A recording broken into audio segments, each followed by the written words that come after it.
Lord of Mysteries, Fire of Destruction, chapter 431 to 440.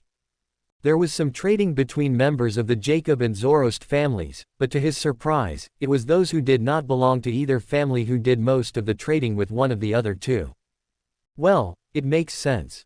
Since they are not part of the families, they don't know the monster at the top of the road they are on. For them, these are more a meeting to gather materials or ingredients rather than to survive.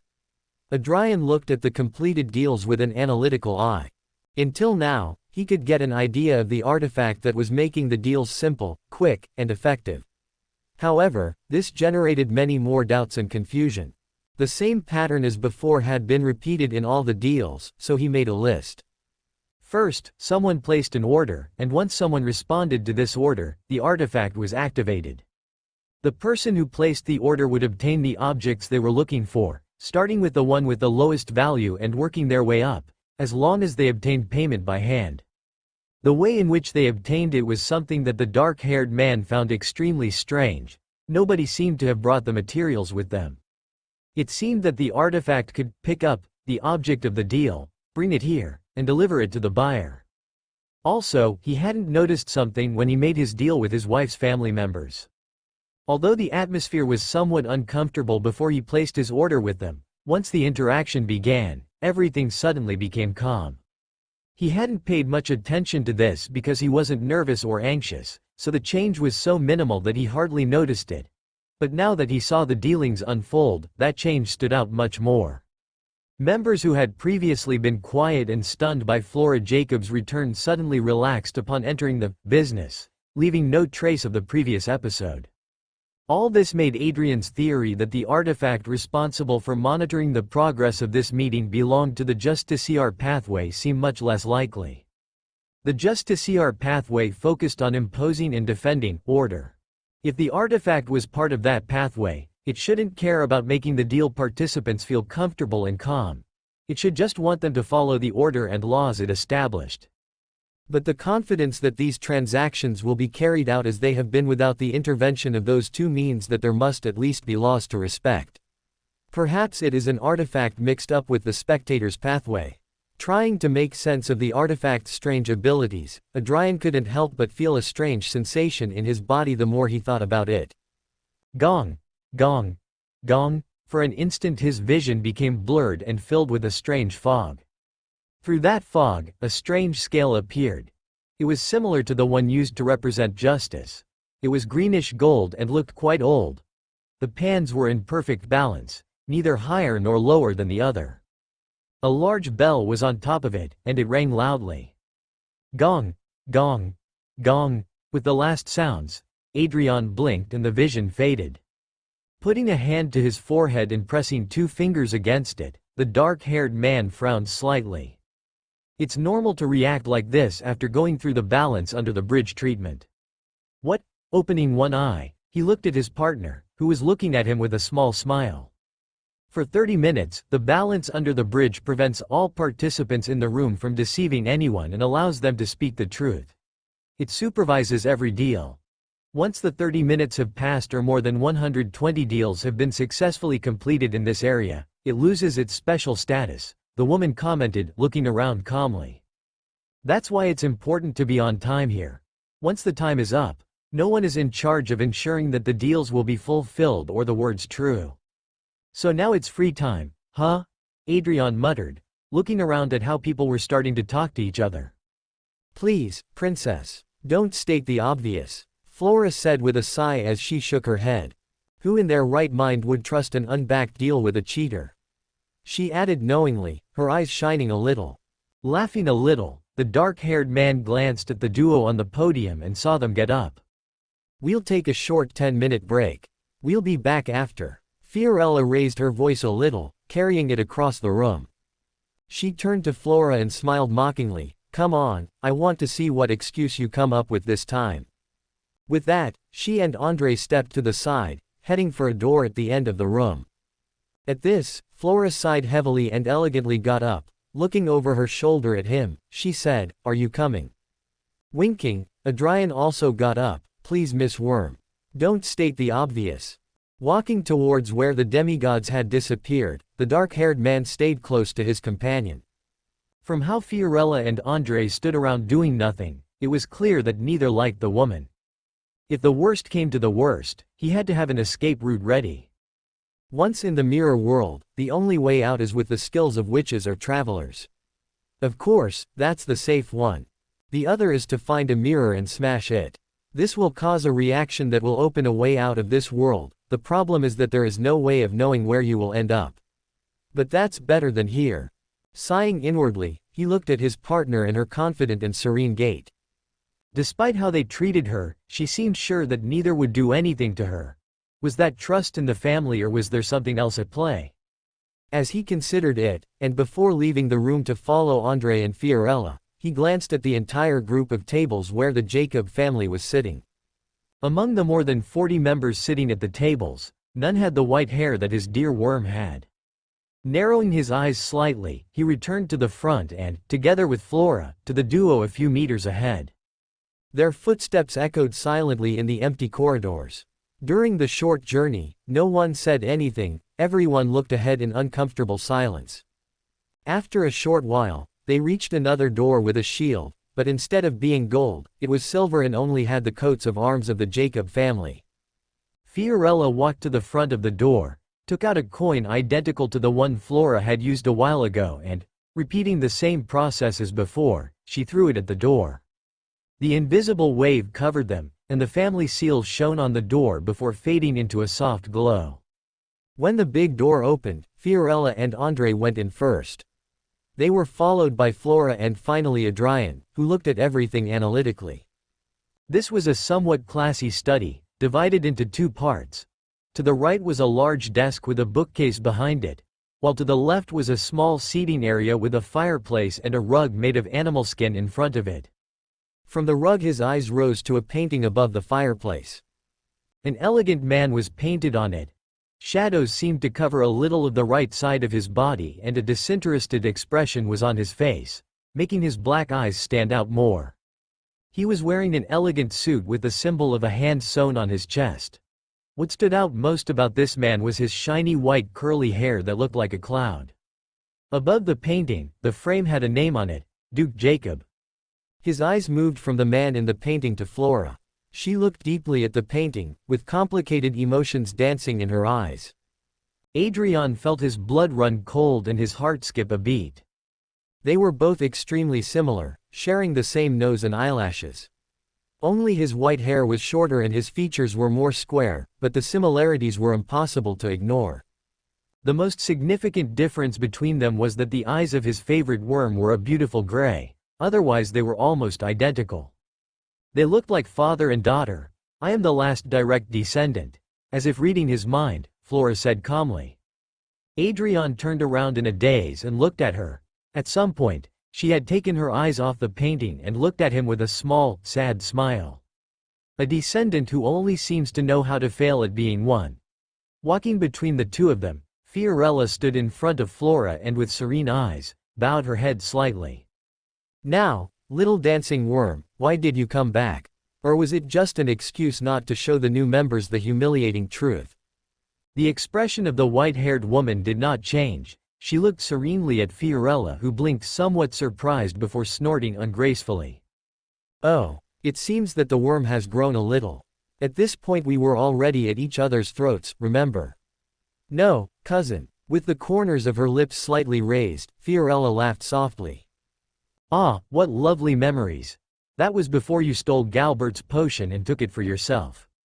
Finally, looking at him, she put a finger on her chin and let out a little, oh. And who is this? If you gave him the promise ring, he must be someone important to you, but if he doesn't even bother to show his true face, it seems that the affection is one-sided. Blinking calmly, Adrian tilted his head a little, oh. And why don't you believe that this is my true appearance? You're joking, right? Fiorella snorted. I know my cousin's tastes better than anyone. You may fit in with some of them like the chest, but that's not enough if you have a beard. Bending over a little, she laughed mockingly, she hates them.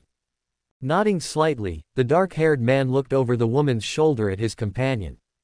He really wanted to ruin this woman completely, but he had made a promise and he would not go back on his word. If his partner didn't want to or say anything, he would keep his head down and not say anything. But oh, how he wished that. Flora closed her eyes for a second and opened them again, in a message that only they understood. Do it, she said. The man's eyes lit up. With the go-ahead, his lips lifted sharply into a sideways smile. I didn't think the current head of the Jacob family was a woman with such a small ego. The smile on Fiorella's face tightened for a moment. What did you say? And deaf, too. What a shame. Shaking his head in disappointment, Adrian snickered, not to mention stupid, of course. Do I have to explain everything? Since we arrived you've done nothing but emphasize the state of my dear Flora. Not only that, you're always trying to show off, as if you had something to prove. Looking up and down at the woman who seemed to have frozen, he said, sure, it's not like you have anything else to brag about besides that. Not only do you dress as if you still lived in the last epoch, which you do badly, by the way, what is that dress? Ah. But to top it all off, you act like a pathetic playground bully who never grew up and the only difference from before is that you eat with the adults. How old are you? You're a parasite, so you must be, what, 200, 300 years old. Act your age, for fuck's sake. You look like a little girl who never received her father's love and is taking out all those daddy issues on someone she thinks is superior. Pausing for a moment, Adrian closed his eyes slightly, but we both know that's not the case, don't we? After all, you said it yourself. Flora is a direct descendant of Duke Jacob, something I imagine is a source of enormous pride. But you, descendant of whom are you? Looking her up and down again, the dark-haired man shook his head disappointedly. Surely you were part of the Duke's extended family when he ascended, maybe a distant cousin. I don't see the similarity. Are you even sure you're a Jacob and not a bastard? Hey, but at least cheer up. You're the second demigod who not only makes me feel sorry for them, but also feel embarrassed. The woman's face broke completely, multiple veins jumped out on her neck and forehead. Before the demi-goddess could explode at the provocation, a voice laden with age let out a soft sigh that resonated in the studio as it said, "Calm down. This is a studio, not a boxing ring. There's no need to fight anymore." Oh, right. Fiorella's clear anger visibly calmed down, her expression returning to the calmness with which she had behaved before entering the room. The same thing happened with Adrian, who found the words to be very meaningful and reasonable. The annoyance in his heart was cleared and he even found himself wanting to smile a little. He felt that he had forgotten something and could not remember why he had been upset. But, having been prepared for this, Adrian reached deep within himself and shook his head to try to bring out the words that were still lashing his mind and spirit. Grabbing his head, he looked at the man sitting on the sofa in front of the fireplace with a click of his tongue. Sequence 3, shit. Adrian was sure that if he provoked a powerful reaction, the man would ensure it didn't escalate further. Therefore, he did not hold back at all when it came to provoking the woman and used everything he could find out and notice about her to make her explode. Depending on what happened when the man intervened, he would discover his level, how dangerous he was, and how he had to deal with him. Unfortunately, one of the worst scenarios happened. He recognized the ability Andre had used to calm the situation. Sequence 3 of the Marauder Pathway, Mentor of Deceit. The man finally showed an emotion other than disinterest with the slight raising of his eyebrow. It seems you met a very interesting hunter, Madame Flora, Andre said, looking at his companion. Flora blinked somewhat lost, still not fully recovered from the voice. Ah, yes, yes. Ignoring that, Andre did not take his eyes off the dark-haired man and gave a slight nod. Welcome to the Hermits of Fate, sir. I am Andre Zorost, the current head of the Zorost family. It took her a little longer than him, but Fiorella also came out of her trance-like state and gave him a sideways glance. Her posture had relaxed, but the intensity of her gaze said much more. More and more problems are appearing. Growling while holding her nose, Fiorella clicked her tongue. The woman, remembering what she was doing before, looked over her shoulder at the white-haired woman behind her and her expression threatened to break again. Flora was giving her a big condemning smile, her chin slightly raised and looking down at her. Is something wrong, Fiorella? You look a little pale. Clicking her tongue, the woman turned her head forward. Standing next to Andre, she raised her head slightly and looked at Adrian with disdain. Fiorella Jacob, current head of the Jacob family. Not that you didn't already know. Without hiding her displeasure at having to introduce herself to him and barely finding the opportunity to stop talking to him, Fiorella focused her attention on a sweetly smiling Flora. Well, are you going to tell us what you discovered or what? The corners of her lips dropped slightly, what she had to say immediately souring her high spirits. Releasing a soft sigh, Flora nodded. First, I need to use the aquarium of 1,000 destinies. The information is delicate and can bring some unwanted attention. Understanding what she was referring to, both demigods looked at her deeply. You always end up bringing us trouble, I swear. Fiorella swallowed uncomfortably while Andre got up from the sofa. I'll be back. The next moment, the man disappeared as if he had never been there. Now alone, the black-haired woman looked deeply at them. Her emotions were difficult to read, but the previous annoyance was clear. Adrian returned the gaze with boredom, the corners of his lips slightly raised. Flora, for her part, remained by his side, also smiling at the woman with a certain sparkle in her eyes. At the next blink of an eye, Andre Zoroast reappeared in the studio. In his hands he was carrying a large fishbowl. It was quite large and the glass that the company used seemed to be covered in glitter. Inside the tank there was a large and magnificent ancient castle, with 5 tall towers rising up into the sky. It was a dark gray color, not quite black. This castle was submerged up to a little less than half in an illusory transparent silver liquid. It seemed to be calm, but if one looked deep into this liquid one could see the impossible changes barely contained within each drop that made it up. Andre placed the fish tank on top of the desk. With one hand, the man touched the glass. As if it were plastic, his hand reached through the glass and enveloped it. He took some of the liquid and placed it around a specific part of the castle.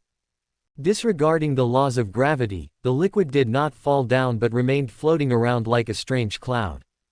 It is now safe to talk. The flow of the river of destiny will not be affected by what is said in this room. Of course, once outside the protection of the aquarium of 1,000 destinies, it will disappear. Andre said calmly, taking his hand out of the fishbowl. A long exhalation of air came from Flora, who shook her head wearily. Finally. Now I can finally breathe a little. Adrian looked around the room curiously but failed to find any visible change.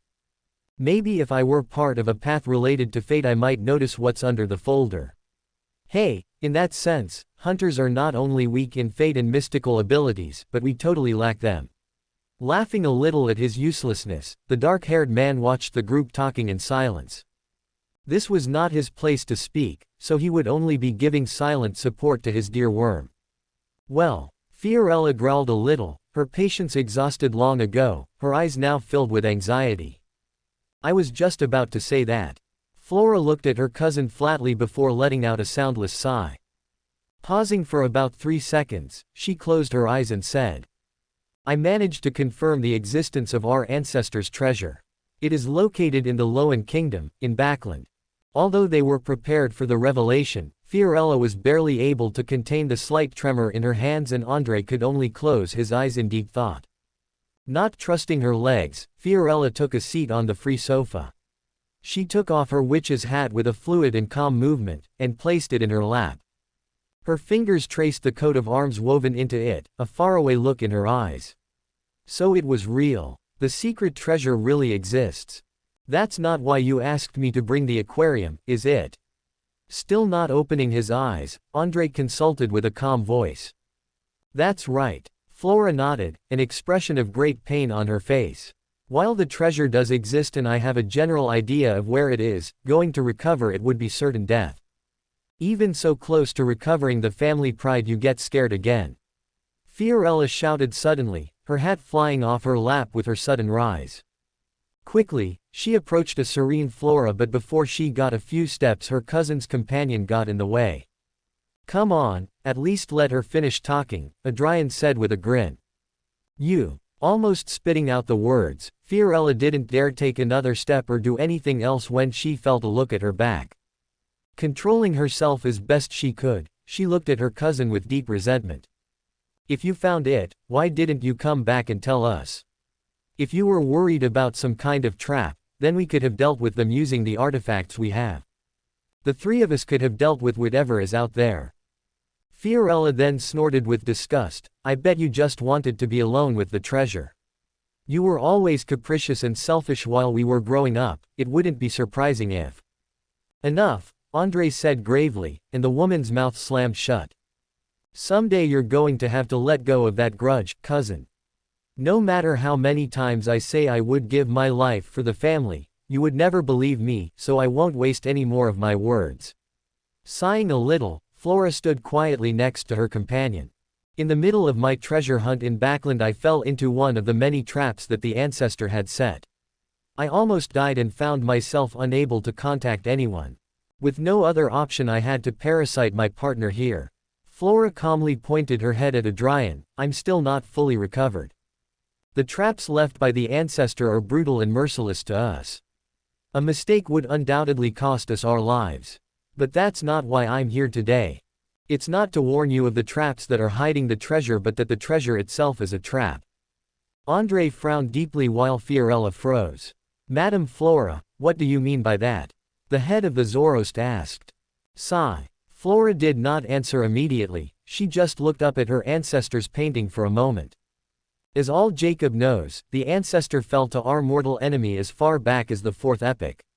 But the truth is much worse. Finally, the expression on the white-haired woman's face broke a little, her eyes showing enormous pain and helplessness. Our ancestor not only fell before him, but his identity and destiny were stolen. For who knows how long, our mortal enemy acted as him, and made fun of us for that. This treasure is that last great mockery of us. She paused for a moment and, staring at them, she finished. Because although the treasure does exist, guarding it for these 1,000 years, he is also there, waiting in silence for someone to find it. Welcome to Fanfic Audiobook, your go-to place for immersive audiobooks. If you enjoy the content, don't forget to like the video and subscribe to our channel for more amazing stories. Fiorella turned very pale, her eyes opened and closed in disbelief. With horror, she turned to look at the painting of Duke Jacob, but instead of seeing the pride and joy of the family she could only see a nightmare scene. From the shadows on the right side of the Duke's face, a slight reflective shine appeared from where his eye was. She took a step back in horror but the glint had barely flickered before it was gone. But the mere illusion created by the horror did not leave her mind. No no no. Crying helplessly, tears fell from the eyes of the woman who could only lie on the sofa inconsolable. Andre showed no reaction. The man seemed to fade away, suddenly aging 50 years to an old man who could no longer lift his head. Even in this we are humiliated. Sighing, exhausted in mind and spirit, Andre looked up. From how you spoke, it seems that you weren't the one who discovered this information, it was given to you. How sure are you of the veracity of this information, Madame Flora? Is the source reliable? I am sure the information is true and reliable. Flora nodded confidently, barely containing the chill that ran through her body. She still clearly remembered how the princess had almost prayed to him. At her words, Andre nodded and turned his head slightly. I assume that source would be your partner here. Otherwise I don't see what other reason he has for being here. Having been discovered did not alarm Adrian at all, he just smiled knowingly without saying anything. It's not like I've been hiding it. Flora rolled her eyes. Princess, it may not seem like it, but I have no doubt that he knows more about him than all of us put together. The head of the Zoroast family's eyes opened a little and he took a closer look at Adrian. Oh, really? Smiling innocently, Adrian said tactlessly. The trap of that raven is for your grandpa. For an instant, Andre's expression broke and he looked at the man in disbelief. Grandpa. Flora paused for a moment and looked at her partner. This was the first time the man had mentioned anything like that. Fiorella just looked at this somewhat confused, still recovering from the previous revelation. Smiling apologetically at his worm, Adrian laughed softly. Sorry, but I realized when you told me that the Zoroast and Jacob families had only produced demigods. She did not know that the grandfather inside the dear poet of the fool was alive. Looking sideways at a somewhat frozen Andre, the smile on his face became somewhat more macabre. Someone wasn't honest with you. Mr. Andre, what is this madman talking about? Fiorella grunted a little, putting her hat back on. Do you tell them or should I? Adding more pressure, Adrian placed his hand on his waist and looked amused. Faced with the assault, Andre did not immediately respond to the questions but focused his attention on the man. How do you know that? That's for me to know and for you to question, with a wink he sang. Without giving the demigod time to make an excuse, Adrian spoke extremely quickly, pointing at him with one hand, like an accusing child. The worm of time Pallas Zoroast is still alive. Coming from an angel family that controls the marauder path and whose ancestor was an archangel, both women knew exactly what the man was talking about. The Zoroast still have an angel. Flora whispered and looked at Andre in amazement. She thought that all the angels of the pathway were dead, of course, except for he, the reason why they were dead. But it turns out there was still one left, not just an angel, but an archangel. She remembered reading about Pallas Zoroast, who was a nobleman at the time when the family was still at the top. But after the fall of the Tudor Empire, no one had heard from him. Fiorella looked deathly at the man, not trying to hide how much this answer bothered her. Andre looked at the dark-haired man without emotion. After a few seconds, he closed his eyes and sighed soundlessly. Mr. Pallas's condition is a secret passed from head family to head family. His condition cannot be better described as deplorable, so we have jealously guarded the secret. With the worm out of the bag, it was no longer worth hiding. Andre looked at Flora's partner with genuine curiosity. How you found out, I have no idea, and I doubt you'll give me an answer, right? Adrian mumbled affirmatively. Another sigh escaped his lips and Andre could only shake his head. I thought as much. For a moment, no one said anything. The dark-haired guy frowned a little at that. Well, what happens now? Andre looked at a still stunned Fiorella. Seeing that she said nothing, he closed his eyes and took the lead. Sigh. Nothing will happen. We will let the members not affiliated with the families continue to search for the treasure while the blood members will slowly withdraw. The reason will not be stated since the change may be noticed. When in doubt, we simply say we cannot allocate more resources to chasing a children's story. Adrian silently looked at the man for several moments. Turning, he looked at the black-haired woman. Are you okay with this? And what do you want me to say? Fiorella muttered with hatred, almost spitting, with that guy waiting there it would be marching to our death, there's nothing I can do about it. Adrian then looked at his partner, who only nodded in agreement. Are you seriously asking? Flora explained calmly, her lips raised in mischievous knowledge. Adrian smiled at his partner with satisfaction. Then he turned and, pursing his lips, looked at the remaining demigods somewhat incredulously. Is that all? Really? Of all the scenarios he thought might happen, this was one of the most likely, but he still found it hard to believe. Oh, and what do you suggest we do, oh genius? Fiorella spat, we don't have the resources or the artifacts to deal with that. She raised a hand and pointed accusingly at Andre, and the only angel we have is in such horrible shape that we can't do anything but abandon everything in there. Adrian gritted his teeth in complete disgust. He didn't even try to hide his disgust, letting his face show his enormous disappointment. You truly are pathetic. Fiorella was about to say something else but Andre's raised hand stopped her. The head of the Zoroast was looking at him without blinking. His gaze showed no aggression or annoyance, just a slight spark of interest. I don't understand why you care so much what we do, mister. We have no real relationship with you, so I don't understand your reaction. Is there something we don't know? Is there anything you want to add? We don't even know your name. The dark-haired man snorted ungraciously, call me Johnny if you want to give me a name. But the fact that you give up so easily disgusts me. If you have a better idea, we're all ears. Fiorella growled and looked at the man with great venom. In fact, yes, I do have a better idea, but it requires the participation of this guy's grandfather, Adrian replied boredly, pointing to an expressionless Andre. I'm sure you're going to tell him about this, so why not take the opportunity to ask for his cooperation to help? Because if you don't decide to help us. Smiling, he placed a hand on Flora's shoulder, who smiled knowingly. We'll take it for ourselves. She ended up looking down at them. What did you say? Fiorella spat out under her breath, a look of death in her eyes. Our numbers continue to fall. Unlike 10 years ago, our family has been considerably reduced. Whether they died or left this world doesn't matter.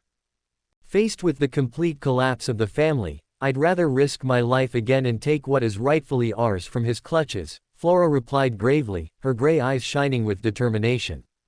I refuse to let him use my family as a laughingstock any longer. I will repay him 1,000-fold for all the pain and humiliation he has caused us. If I must do it without your help, so be it. But I refuse to let this continue. This was her truth as well as her lie.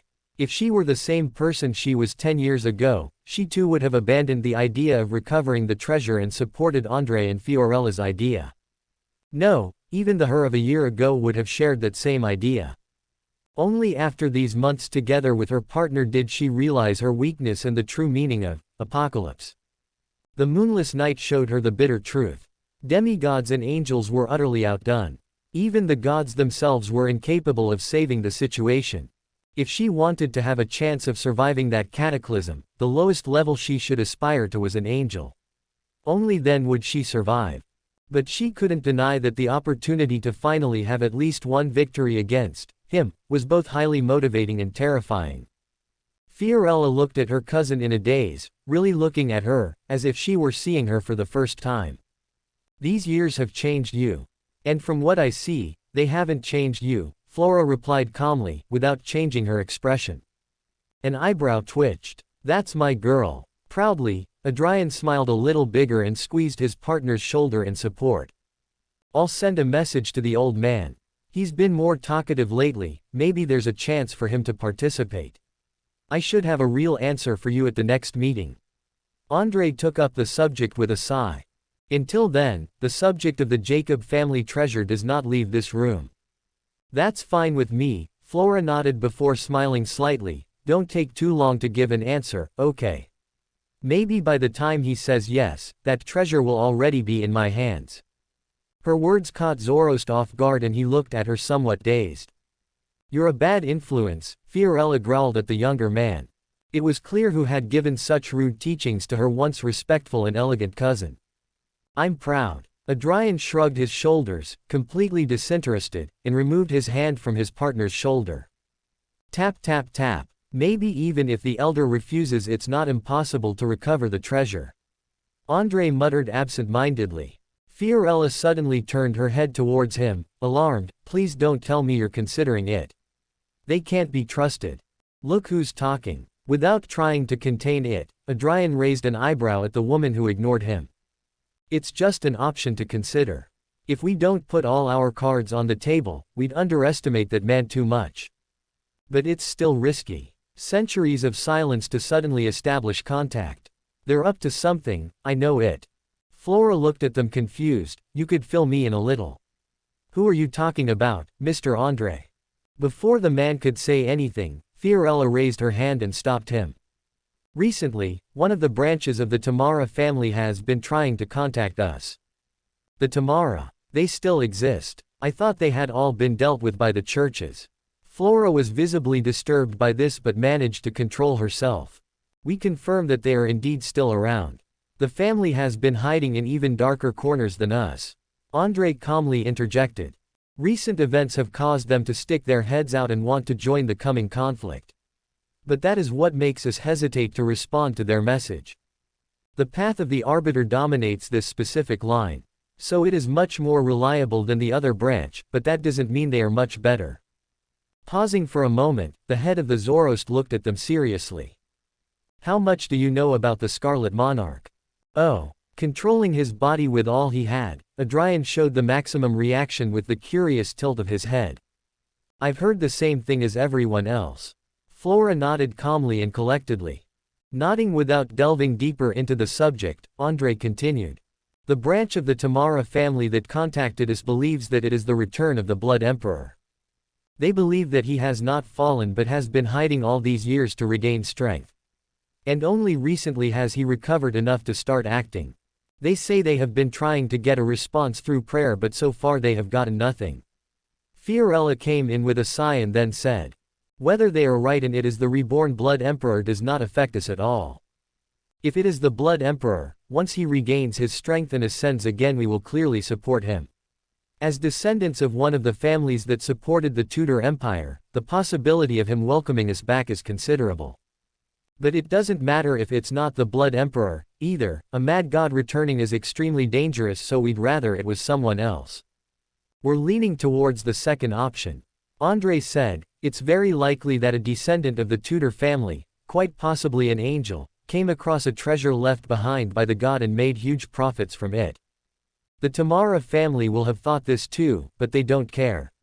Whether it's the original Blood Emperor or a descendant of his or some other hidden existence, all they care about is establishing contact and showing their support. Although, it is also likely that they simply want to support the next Red Priest.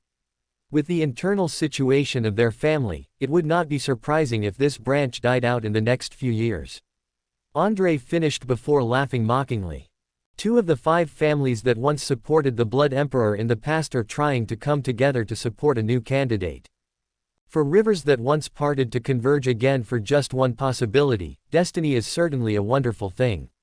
Completely unpredictable, dominated by chaos and the impossible. Not wanting to go further into the subject, Adrian gently steered the conversation back to the previous topic. Their support may help recover the treasure, but will it be enough? This time it was Flora who nodded. It's possible. According to the family's documents, the Tamara family participated in the downfall of an angel of the Church of Evernight Goddess. Perhaps they still possess the characteristics and turned it into a corresponding artifact.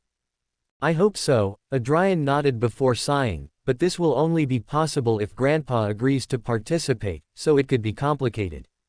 I'll do my best to sound convincing. André shook his head gently. But in preparation if he refuses, I'll organize a meeting with the Tamara. I'll be in touch with you through the coins. He then looked deeply at Adrian, as if he could see his deepest secrets. I have no idea what kind of support you have or what kind of person you are. But that Madame Flora is willing to trust you shows much about you. She wouldn't trust her own shadow. Fiorella added an amusing fact before snorting ungracefully, but it seems that even the toughest of walls is corroded over time. Hopefully the same can be said for you. Adrian hit back half-heartedly. The woman's eyebrows twitched as he ignored her. Perhaps his worm and this shop which were related in some way. Both were quite easy to provoke. André looked around absent-mindedly. The 10 minutes are almost up. We must go back. Then he turned his attention to Adrian and said, Mr. Johnny, I hope we can really talk in the future. Understanding that the man meant he would show him his true appearance, the dark-haired man rolled his eyes in mock amusement but said nothing. Yeah, fat chance. With nothing more to discuss, they all left the room and returned to the meeting hall. The Hermits of Fate meeting didn't last much longer. Without the artifact to ensure that the deals were being followed fairly and to supervise everything, the meeting quickly ended after about 15 minutes. Flora again refused to take a seat and, for the time being, continued to use one of her family's tables. And so it was that after a while, the 2 of them were now in their room. With the golden dust of his soldiers returning to his forearm and his appearance returning to that of Harvey Wayne, after sacrificing everything he had gained from the meeting and verifying that they had not been followed or were being spied by using mirror divination, Adrian could only sigh slightly. Sitting on the edge of the bed, he did not yet undo the wall of spirituality but looked calmly at his partner. If you have any questions, you can ask them now. Flora nodded almost imperceptibly. After considering it for a moment, she asked the question that had bothered her the most since their conversation. What is the Red Priest? Being that you are part of one of the families that support the Blood Emperor, I'm surprised you don't know, Adrian admitted honestly. There's a lot of information that got lost, remember? Besides, it's not like I spent much time reading about the Blood Emperor in my family's library. I was more focused on the Jacobs themselves. Flora didn't even try to defend her lack of knowledge on the subject. This was one of her biggest mistakes in that area, and now it was finally showing its ugly face. It's okay. It's not too late to learn. With a slight sigh, Adrian said, What do you know about the Sequence Zero?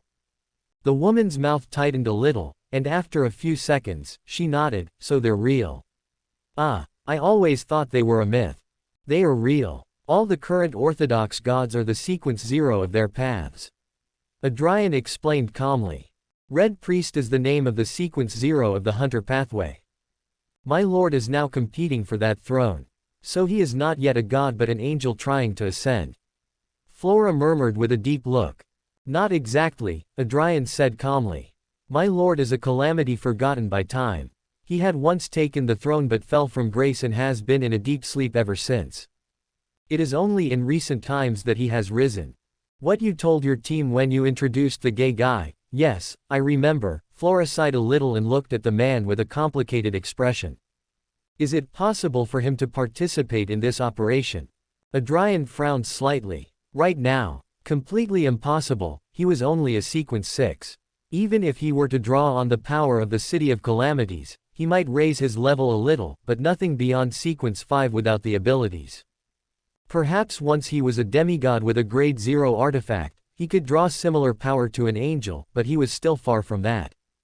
With that in mind, he spoke. Depending on when it is possible that my lord can participate. At the moment it is impossible, but maybe the situation will be different in a few months. If she was satisfied with that information, Flora did not show it, she just gave a subtle nod. This is my last question. If it is beyond what you can say, do not answer. Pausing for a few seconds to take a breath, she asked. How are the Scarlet Monarch and the Blood Emperor related? The dark-haired man was neither surprised nor concerned by this question, as it was one he knew would come sooner rather than later. After all, Monarch and Emperor are quite similar in specific ways. However, for someone with knowledge of mysticism, they would know that the Scarlet Monarch is different to the Blood Emperor and that they are completely different entities. With that in mind, he smiled at his companion and shook his head with amusement, as if he had heard a good joke. My lord and that mad god only shared the throne. Nothing more. The Scarlet Monarch is a calamity much older than the Blood Emperor. Much bigger and more terrifying, one that makes the heavens themselves tremble. He is the stranger who comes from the unknown. A kingdom that not even the 7 deities comprehend or understand. He is against all that is depraved. All that entails, he burns it with righteous fire until they are erased from existence. A madman who jumped paths, who lost his mind to madness and let his desires dictate his life could never compare to the divinity of my lord. Adrian ended by faithfully closing his eyes, with a gentle smile and an aura of a saint around him. Not being used to seeing such a disturbing side of her princess, Flora tried to change the subject slightly. Changing pathways. The Blood Emperor's real name was Alistair Tudor, who was once part of the lawyer pathway as sequence 1. With the imminent resurrection of the Black Emperor, he was forced to jump to a non-adjacent path, which is how he went mad and ascended to Red Priest. Adrian explained calmly. That's the short version, remind me to explain it in more depth one of these days. The sequence 0 of the lawyer pathway is Black Emperor. Flora murmured before nodding energetically, her eyes shining a little. I will remember your words. The cryptolayer inside her was burning and she could barely contain the fire. What the man said made sense. From the few mentions of the Blood Emperor in the family's journals, the Duke always spoke of him with fear. The words he always used to describe or refer to him were lunatic, lustful and disturbed. Sometimes she was confused that the Duke referred to the Blood Emperor in this way, but in later entries is explained that the god was always in a state of reproduction, having sons and daughters left and right. Of course, the latter was easily explained by the fact that he was trying to get rid of his excessive characteristics, but that process would take hundreds of years to complete. The most significant difference between the Scarlet Monarch and the Blood Emperor lay therein. Regarding depravity, one was ultimately against it to the point of having how he burned it in his honorific name, the other embraced it and propagated it. Like the blood and madness he spilled with his every step. It was impossible for the Scarlet Monarch to be the resurrected Blood Emperor. That's why Mr. Andre said he didn't think that was the case. His knowledge of mysticism was always superior to mine, so recognizing the difference between the two was just a matter of seeing it. Sighing soundlessly, Flora placed her hand on her chest and bowed slightly. Thank you so much for explaining. I won't make the mistake of comparing them again. She often forgot it because of his attitude and personality, but the man in front of her was the blessed of a god.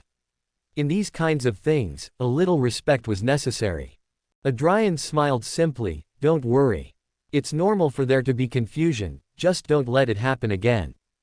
Flora let her hand on her chest for a few more seconds before straightening up, giving the man a slight nod. "Well, it's your turn. What do you want to know?" Always after these cases where he revealed a lot of information, he asked for something in return. "You know me so well," singing a little, the dark-haired man raised the corners of his lips slightly.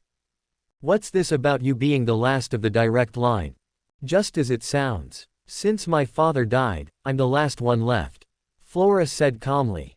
"That's why I was able to get my parasite potion even though there was another, more skilled competitor. The rest of the family expected that because I was so similar to Duke Jacob, I would climb the sequences faster than anyone else."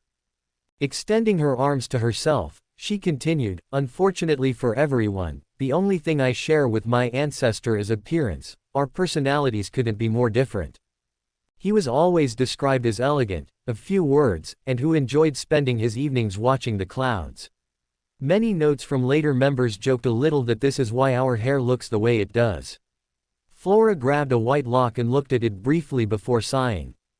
The plan was doomed to fail, and Fiorella struggled to give him the potion, with the other family members not wanting that. Her excuse was that someone else deserved it. "That would be Galbert, wouldn't it?" Adrian asked curiously. Flora nodded, "A more distant member of the Jacobs than Fiorella, one who supported her much more than me. Of course, I wouldn't pass up the opportunity to ascend a demigod, so I stole the ingredients and completed the ritual secretly as soon as the opportunity arose. By the time they realized what I had done, it was too late. I was already a parasite. Hee. Since then Fiorella can't stand to see my face and takes every opportunity to humiliate me." Laughing a little, the woman covered her mouth but the occasional giggle escaped her. "And, ha ha ha, and, ha ha ha ha." I've never seen her lose her temper as much as today. It was magnificent. Trembling with laughter, her eyes became a little moist. "That alone made it worth all the crazy things you made me go through with your stupidities." "Really?" Adrian asked, amused with an eyebrow raised. Flora smiled broadly, "Nope. You still have to do that 1,000 times more. I'll gladly do it if I can see that beautiful smile again." Mischievously, Adrian winked and the woman tensed for a second. Hiding the red tips of her ears, Flora snorted complacently, but her eyes shone a little. "Grow up." Then, she sighed a little wearily, "That's how I ascended to sequence 4. Pathetic, isn't it?" "What do you mean? That was the best thing you could have done." Adrian clapped his hands a little. "You represented your pathway as it should be done. Why should a marauder have limits to whom they steal from? Whether it's family or loved ones, they're all opportunities to get excitement. It's not like you can't give it back after you've had fun, right? If Galbert wanted to wait and respect the decision that was made, then that tells me everything I need to know about him." Having seen what the cream of the crop of the marauder pathway should look like, Adrian could say without a doubt that what Flora had done was the best thing. The woman blinked, surprised, before looking away, somewhat embarrassed. Quickly recovering, she turned her attention back to her companion. "That's a first," she murmured, pleased. "Anything else?" Adrian gently shook his head. "No, that will be all." Putting his hand in his pocket and taking out hangover time, he checked the time and could only sigh. "Do you mind if we sleep now? Tomorrow we'll go out and enjoy a local breakfast and then we'll go back to our home." Flora nodded and removed her bandana, letting her hair fall free. "Just let me change." After going to the bathroom and changing into her comfortable white dress that she usually wore to sleep, the curious duo of colors lay down on the bed.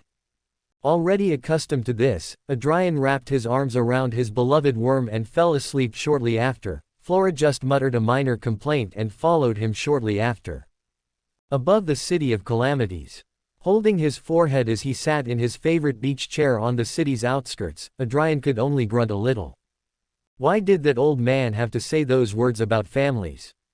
The redhead grunted wearily as he lamented a little. Right now he would prefer to be in bed next to his worm, sleeping comfortably, so he could get up tomorrow, but he still couldn't.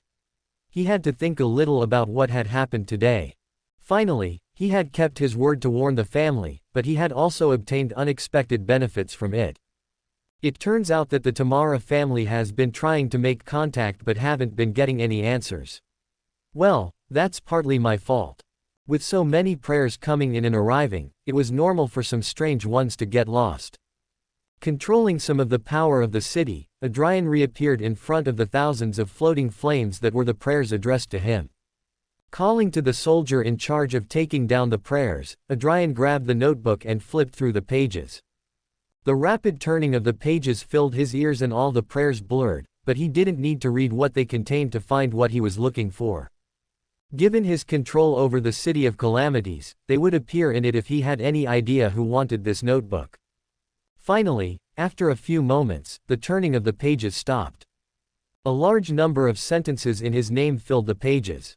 The Scarlet Monarch who burns depravity, your faithful servant Dabrio Tamara begs for your attention.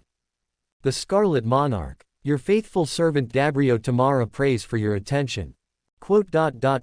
Your faithful servant Dabrio Tamara. That's what I get for not wanting to separate these strange names. Sighing a little, Adrian invoked a little of the power of the Sephiroth and the flame that represented this prayer shot towards him. It was not at all different from the rest, it was a simple orange flame that burned calmly. Adrian then invoked a mirror and the Hanged Man's card of blasphemy. Merging the card with his spirit and with the loincloth and chains. He pointed the mirror at this flame and let it reflect. Considering that he had everything ready, he extended his spirituality to this flame, making a weak connection. The flame expanded and through the tongues of fire, a scene slowly manifested itself. A room that was not very remarkable. With a thin bed, a desk, and a window with closed curtains. It looked like any ordinary motel room, nothing stood out. In front of a somewhat elegant altar, which stood out in the simple room, a man was kneeling with his hands together. He appeared to be between 30 and 40. He looked quite good, his face was not very wrinkled and his dark blonde hair had no white streaks. He was wearing a simple white shirt with black pants, some straps held up his pants, and a short and somewhat small brown leather vest. The Scarlet Monarch who burns depravity, the calamity forgotten by time, the stranger who comes from the unknown. I pray for your attention. I pray that you will look upon me with mercy. Your faithful servant Dabrio Tamara prays for your attention. I am part of the last righteous branch of the family that has not yet fallen under the deceptions of evil gods, but this will not last long. The fallen branches are hunting us down one by one. We are desperate for help to face them. Please, I beg you to help us, and I swear our loyalty and faith for the rest of our lives. Looking at what was happening in front of him, the almost naked Adrian could only growl tiredly. I just wanted to sleep for a while. Regretting and crying for the beautiful minutes of sleep he was losing in that moment, the redhead could only think about what this talk Dabrio Tamara had said. The last righteous branch of the Tamara family is falling. Andre Zoroast said they confirmed that it is the one still dominated by the Justiciar pathway. Crossing his arms and lightly tapping his bicep, Adrian bent his knees and sat down, his beach chair materializing before he hit the ground. Ignoring that, he concentrated on what he knew about the state of the Tamara family. As far as he knew, the Tamara had held up pretty well over the years. They had formed alliances through marriages through the Abraham family during the Fourth Epoch, giving them some control over the apprentice pathway as well as the Justiciar pathway that they controlled. This had, in a way, fractured the family in two when all the shit hit the fan. Those dominated by the apprentice pathway and those dominated by the Justiciar pathway went their separate ways. The former created a low-level evil organization with the help of some members of the demonist sect called the Theosophy Order that controlled the paths of the apprentice and the assassin, but only until Sequence 8, having no formulas for Sequences 7. So I'm sure what this Dabrio Tamara is talking about is a different branch, but which one? He just said that those branches follow evil gods. His finger stopped tapping momentarily, and the man growled annoyedly, do you even have any idea how little that says? If you want to ask me for help, be a little more specific. Do you have any idea how many so-called evil gods there are on this planet alone? Sighing slightly, the redhead thought about it for a moment and nodded slightly after giving it some consideration. To ascend to Red Priest I need as much support as possible.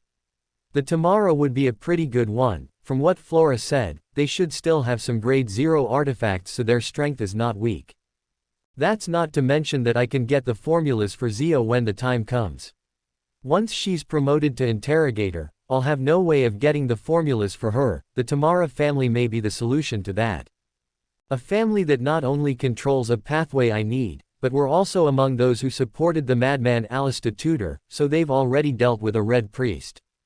Not helping them and getting their faith would be a huge waste. Of course, it all depends on who is hunting them. It is possible that it is the demonist sect, although it is not certain. No, I am wasting my time thinking about things I lack information to reach an acceptable conclusion. Depending on what this Dabrio tells me, I will make a decision. One of these afternoons, he would contact Dabrio tomorrow, but not today. It was too late, and he was not alone in his bed. He could not leave his wife alone for long. Thinking for a moment, Adrian paused the image of Dabrio kneeling and tapped his palm twice, activating his spirit vision. The man's aura manifested itself in the next instant. It was a brilliant golden aura that exuded majesty and order. The redhead felt that just by seeing it, he had to follow and respect the order. Drop drop. Blinking a little to clear the blurriness in his vision, Adrian sighed as he turned off his spirit vision and wiped the blood from his nose with his wrist. A demigod. Judging by my body's reaction, he's only an imperative mage of sequence 4. At least this line is not weak, but that only means that those hunting them must be dangerous if a demigod is willing to beg me to help him. Adrian fell silent, contemplating the information he now had. After about 15 seconds, he clicked his tongue with great annoyance. His face twisted into a grimace. How many more demigods am I going to meet? This is the 5th one I've come across in just 1 month. He complained a little before sighing resignedly. This was something unstoppable, but it happened so quickly, and it still surprised him a little. I'll send Ignir to the meeting. Through him I'll be able to spy on everything, and even if they catch him or kill him he'll come back here, so there won't be any problem. His eyes flicked for a moment to the pages of the Emperor's diary that he got at the Hermits of Fate meeting, and after thinking about it for 2 seconds, he just sighed and shook his head. Although it's a good amount, now is not the time to read about another sexual escapade of the Emperor. If I'm going to waste my time, I'd rather do it during the hours I'm awake, not the hours I use to sleep. He would see about that in the morning. Now he just wanted to return to his worm. Closing his eyes, the redhead traced the white sphere and let himself fall, leaving the city of calamities. Somewhere, in a fine studio, the figure of Andrei Zorost had his hands joined in prayer and his head bowed. It was time to inform the elder of what had happened at today's meeting of the Hermits of Fate. What had happened today was something that had not been expected at all. The truth of what had happened to the ancestor of the Jacob family and the reality of his treasure, not to mention the return of someone he thought had died long ago. This could bring several problems but also enormous gains. Among them, Andrei knew that the possibility of becoming an angel was in it if he knew what he was doing. If the old man agrees, it will make all this much easier. Without it we will have to resort to the branch of the Tamara. Sighing slightly, he finally closed his eyes and prayed. The elder who hides in the flows of time, the shadow that tricks cannot deceive, the elusive one of fate, the playful master of many generations. The great Pallas Zorost. Old man, something has happened. Backland, Unit 7 Pinster Street, North Borough 10 p.m. Lowering the box with a grunt, a young man wiped some sweat from his forehead and looked around. Multiple boxes filled his living room, some on top of the sofas and others neatly tucked away in a corner. It was a strange and uncomfortable combination of order and disorder. Through the windows, a terrace opened to the dark night sky, and the young man could see that fixing everything would take a while. The man looked barely 25. His black hair was styled to one side, revealing his forehead and drawing the attention of anyone who looked at him with his bright green eyes. He had a poet's air about him and was quite charming. This was Leonard Mitchell. Finally, after a month of immense effort, his transfer request had been accepted. He had arrived in the battered capital just a few hours ago and was finishing unpacking his things. You chose a good place. It's close to St. Samuel Cathedral and several places with good desserts. You have many options if you ever want to charm a young lady. Of course, a young gentleman may also be possible, a teasing female voice said suddenly, and Leonard froze for a second. Recognizing that voice, Leonard could feel his cheeks grow warm with embarrassment. Sighing slightly, he turned around and smiled. Madam Daly, I didn't hear you come in. Spirit medium Daly Simone smiled at him with a twinkle in her blue eyes. You should learn to lock your door, young man. You never know what kind of people might take advantage of you when you're not looking. Controlling the twitch of his eyebrow, he replied, a little embarrassed, I'll keep that in mind. He took the opportunity to better look at the woman he had not seen for over a month. Daly Simone hadn't changed much. She was still wearing her classic hooded black robe and a silver bracelet with hanging white crystal pendant around her wrist. Her makeup of blue eyeshadow and blush made her look older. Although she was still beautiful, Leonard could hardly contain the wince of pain at the sight of the huge scar that covered half her face. A red stain covered her face from her nose to the end of her right eyebrow, as if the sun had permanently burned it. The eyebrow, eyelashes, and eyelids had not suffered any damage, thanks to the various rituals she had to go through, but even they were not able to prevent a scar. This didn't seem to bother the woman, who even boasted about it, her eyes burning with extreme emotion. Not wanting to be caught staring at something so serious, he quickly asked, but why are you really here? Daly's smile faded but remained present. Why else? I will be in charge of seeing your promotion. Once that happens, I will be in charge of your first mission as a Red Glove. Leonard's expression darkened visibly. Is the situation that bad?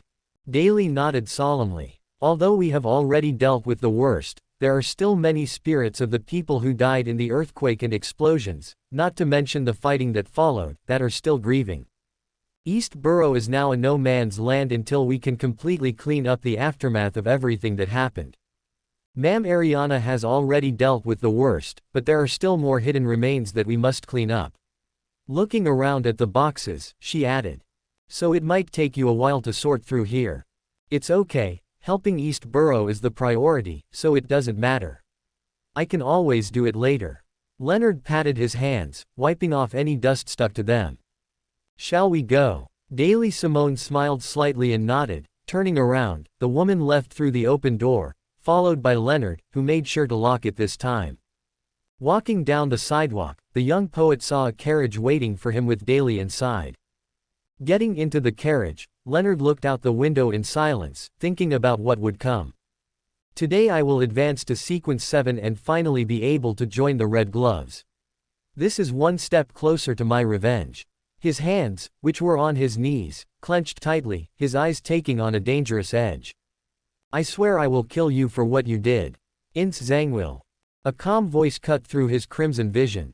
If you let your emotions run so wild for your promotion, all you'll achieve is to lose control. Blinking, Leonard turned his head and looked at Daly Simone.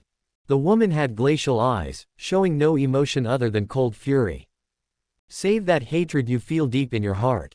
Use it as fuel to make you stronger. When the day comes that we face him, you have my permission to release it, but until that day comes, don't you dare waste even the slightest drop. To do so would be to spit on their graves. Finishing with a sharp point, Daly let out a soft sigh and the cold pressure that hung inside the carriage disappeared. Without saying anything else, she looked out the window at the empty city streets.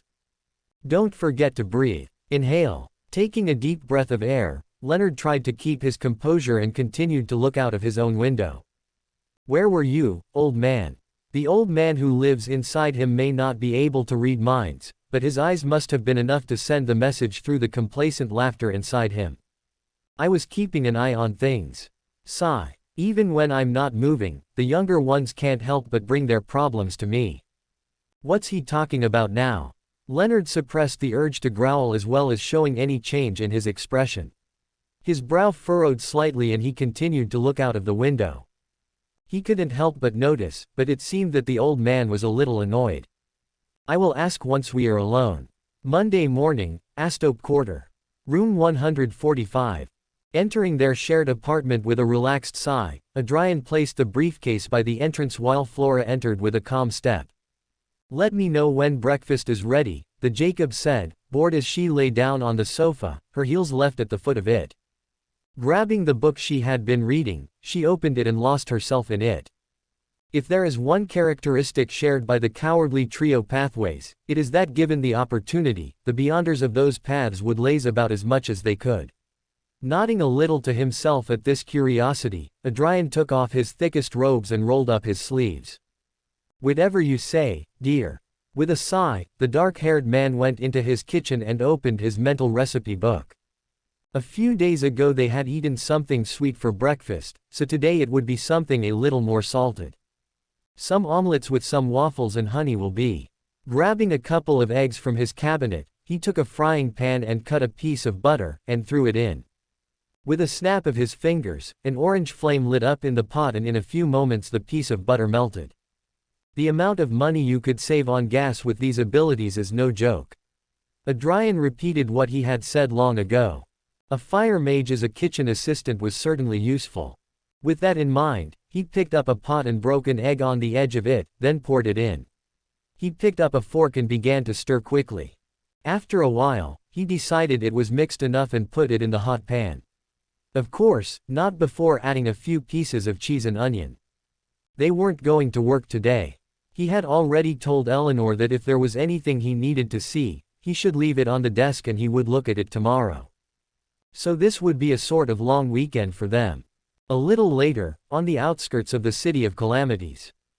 There were a few hours to go until today's tarot club, and considering how much free time he had, Adrian decided to review the pages he got from yesterday's meeting. Let's see. What did the little bird bring me today? Humming with amusement, the redhead read the first page he had. As always and by now customary, the dates were all mixed up. It was to be expected since nobody could read Chinese, and the emperor's horrible handwriting was a double insurance. However, Adrian was pleased to note that, although the months were wrong, the entries were mostly correctly numbered. Of course, that's cryptology for you. Something as obvious and repetitive as numbers is doomed to be discovered when you put it in front of their eyes. Shaking his head slightly, the redhead began to read. February 2nd. There is not much to mention today, it's just that Bornova gave me a watch he made himself. It's not bad. After I told him what he could improve on, he went straight to work without saying anything else. That boy certainly has ambition. I think his birthday is next week. I have some gadgets that I don't use anymore, I'm sure he'll like one of them. December 19th. My little Bernadette has taken her first steps. Arg, how I wish I had my cell phone to take a video of it. I wish I could show it to you who are reading my diary. With her brown hair, a combination of my silky mane and her mother's somewhat chubby style, and plump cheeks, my Bernadette got up and walked. I have never been so proud of a child in my life. I usually hate children, I've always found them noisy and extremely annoying, but my little girl is different. She's a real genius like her father, worthy of being the daughter of the protagonist of this era. I have to make her another Barbie house. This will be the 7th one I've made her, but who cares? My little girl deserves the world. January 20th. I had shrimp again. What a bloody idiot chef. I asked 1,000 times not to have shrimp, but the son of a bitch still put it in. Luckily now I'm the artisan of sequence 6, so the most that happens is that I turn red and my throat swells up a bit. But that doesn't mean I didn't give that bastard a piece of my mind. The bastard's only response was that it wasn't his problem that I was allergic to such a common ingredient, and that if I had something to say there was a trash can outside where I could be heard. Oh ho ho ho. I was like this from beating his ass. Luckily I managed to control myself and decided to take revenge differently. His wife wasn't exactly my type, but she wasn't unpleasant to look at either, she was even quite pretty. I decided she would be my next conquest. January 23rd. Guess who got their revenge and the husband walked into the room? I did, baby. Woo. Nobody messes with the great Roussel Gustave. Adrian's face twisted into an intense grimace of disgust. I really like you, Roussel, but I'm increasingly considering hitting you with a clenched fist rather than a slap, which may also be dangerous. I feel like I'm going to catch a sexually transmitted disease just by reading your pages. And that's how you receive a gift from your son. He didn't say anything because he was going to make up for what he did, he didn't say anything because your words hurt him. Incredible idiot. It seemed that Bornova, when he was little, tried to win his father's affection through inventions and machinery, but it seems he failed. This did not surprise Adrian, to be honest. Roussel always showed more inclination towards his daughter, leaving his sons to one side to the point that he lost one to the church. Perhaps the emperor did not realize it, but little Bornova did. Many people want to deny it, but children are very observant of their surroundings. Since Roussel was not very discreet in his affection, it was clear that the boy knew he was not as loved as his sister. Perhaps this is why the god of steam and machinery managed to win him over so easily. Wanting to impress his father, Bornova did not realize that he was just being used. This was a case of favoritism taken to the extreme. Once again lamenting the poor character of the emperor, Adrian turned to the following pages. September 11th. Some days I feel like I'm not me anymore, but someone darker and crazier. These episodes are distant and strange, but they have left a mark that I cannot get rid of no matter how many times the thought crosses my mind. Sigh. For anyone reading my diary, don't pay much attention to the meaningless drivel I wrote. I just wanted to let off some steam. That's not what I decided to write about again after so long. It's been a few months since I advanced to Arcane Scholar. In order to act, I spent a lot of time in the church's libraries, reading and reviewing every book and ancient scroll they had. In one of those scrolls one came across something strange that, although it caught my attention a little, I didn't give much importance to at the time. I found several old books in the library's darkest and oldest parts, which were only accessible to high-ranking members like me. None of them were very special. They only briefly discussed the history of the church and its founding. In the final part of the last book, which covered a little of the fourth epic, there was a passing mention of a project the church was working on. Again, I didn't think much of it. Being a church focused on machinery and inventions, when were they not working on a project? If anything, the name was strange, but it was nothing to write home about. I put the book aside and decided to continue reading it the next day. But when I returned the next morning, it was gone. I asked the librarian what had happened to the book, where it had been kept, and if I could still read it. The man gave me a strange look and said, "We have no record of such a book." Bullshit, I said. How could there be no record if I was reading it the day before? Again, the librarian said the same thing, there was no such book. Haha, I already knew that the church kept its secrets, but this is something extremely strange. Fishy. If they wanted to keep the secret, why would a book with information about what they wanted to hide be so easily available to me? The answer was obvious. They were trying to get me to read the book. Was this some test? Or an experiment to see what would happen? Well, it doesn't matter. I'm sure I'll find out soon. After all, now that I'm sequence 3, remembering something I read the day before was child's play. Of all the information I read before leaving the book, the one that stood out the most was undoubtedly that strange project. I don't know what it was about or what it was looking for, only the name. Project C. Whatever this name means, I doubt I'll get an answer from the church. Nobody believes me that such a book exists. Not to mention that there is no record of this mysterious Project C. Well, it doesn't matter. If the church doesn't want to tell me what that silly game was about, I always have other contacts who are sure to know something. That mysterious organization is one of them. I'll try to ask about it at the next meeting. Adrian looked at the page in his hands in silence, his brow slightly furrowed. Project C. It's an acronym for something, but what? Callisto. Caravan. Shuffling through the possibilities a little, the redhead could only grunt.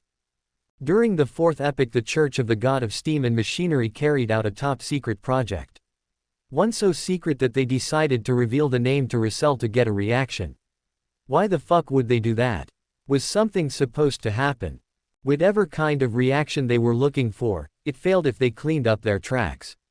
It must have been something important for them to decide that risking revealing it was worth it if they got what they wanted, something that clearly didn't happen. Classic of the Church of the Unimportant, no matter where he points, he never achieves anything.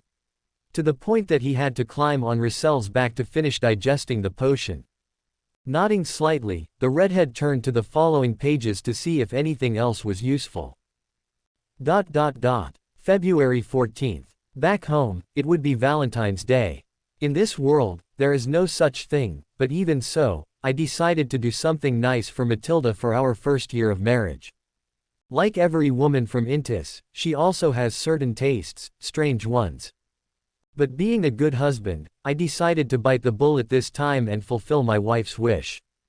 And I must say, I don't look too bad in a dress. Maybe there's some truth to that Intis saying. Adrian stared at this page with a lost look on his face. After 15 seconds of silence, he could only raise his hands and applaud the man's manliness. Again and against all odds, the emperor had left him speechless. At least it was only because of his wife's wish.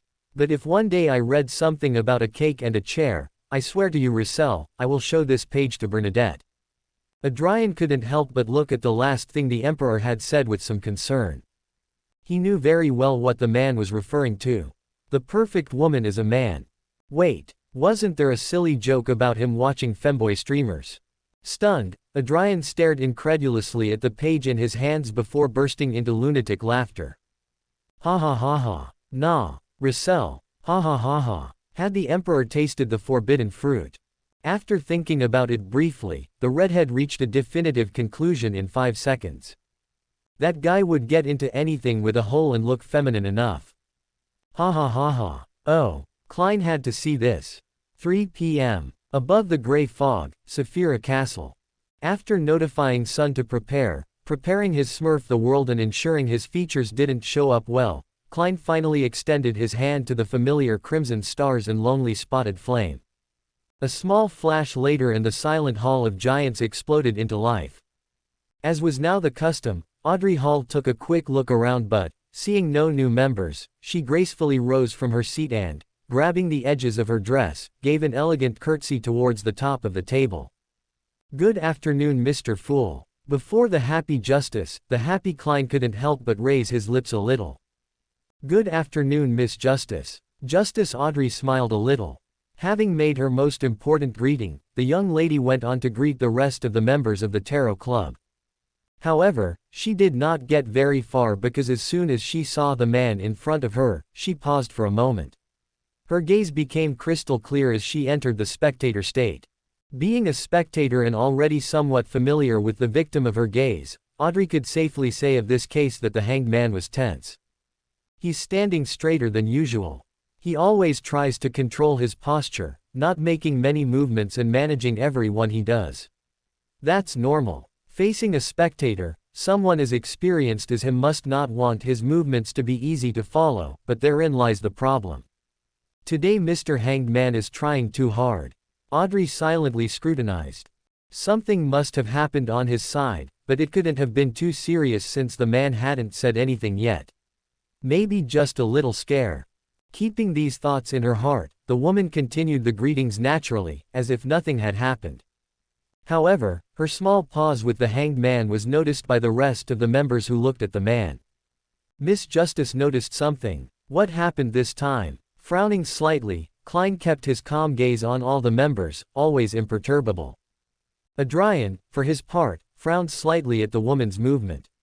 His scarlet gaze focused on the man of the hour. Sigh. Having been discovered, Alger could not help but be slightly disappointed. However, he did not allow himself to show it. Knowing how to divert attention, the pirate focused on the chair of honor. Placing a hand on his chest, he bowed slightly. I managed to obtain a few pages of the diary, Mr. Fool. I will be delivering them all today. I also managed to get 1 page, Mr. Fool. Not far behind, Adrian also showed his achievement with a simple smile. At the last words, Klein felt his joy multiply. Now that he knew that his fellow countrymen also knew how to speak Chinese and that he no longer had to hide it, it meant that every page he handed in from now on would be one with valuable information. Although Hanged Man had offered more, the possibility that he had useful information was just that, a probability. In contrast, Joas were a sure thing. Of course, as the head of this meeting, it is not right for me to show favoritism. Without saying anything to the men's words, Klein produced the goat parchment skin and the red fountain pen. In a few moments, several yellowed pages reappeared in his hands and Klein calmly began to read, starting with the pages handed over by his fellow. Although the possibility of the man repeating another, his mouth, was now practically nil and he was much more relaxed about reading the pages he had been given. Klein couldn't let his guard down completely. You never knew after all. September 11th. It's been a strange few months. Some days I feel like I'm no longer me, but someone darker and crazier. If the church doesn't want to tell me what that silly game was about, I always have other contacts who are sure to know something. That mysterious organization is one of them. I'll try to ask about it at the next meeting. This must be in his later years. And that not feeling like he was the same person. That must be the dissociation in the other, self. Joa mentions that happened when divinity overcame humanity within one. But does it happen already in sequence 3? Well, it makes some sense. Being the door before sequence 2 and about to become a true mythological creature, it's with good reason that some problems already arise. Sequence 3 is where one has to start having anchors before advancing. Also, what is this Project C and why did the Church of the God of Steam and Machinery wanted Russell to read it and then disappear the book the next day? They can't be that bipolar. Klein frowned internally at this problem, but it was not his focus. While Project C was intriguing, the lack of information meant that the most he could do was note it to review later. What caught his attention was the last line on the page. This was the second time the Emperor had mentioned this mysterious organization. Of course, an organization in control of the second blasphemy slate must possess knowledge of great secrets. Not to mention that it has members that Russell could never have imagined. Klein looked at this page for a few seconds before moving on to the next one, quickly noticing how short it was. The 5th of June. I obtained an ancient book. It actually mentions the primordial demoness's name, not one of an honorific name. Her name is Cheek, but that's a man's name. Is this ancient book fake?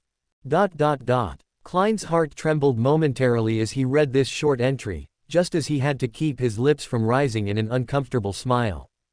It seems that my theory that the primordial demoness was once a man is true. Perhaps this is why she became an evil god. Like my former self, without experience and knowledge, the former him thought it would be a man's path and decided to take the potion only to realize that, yes, it was a man's path, but for them to come to you.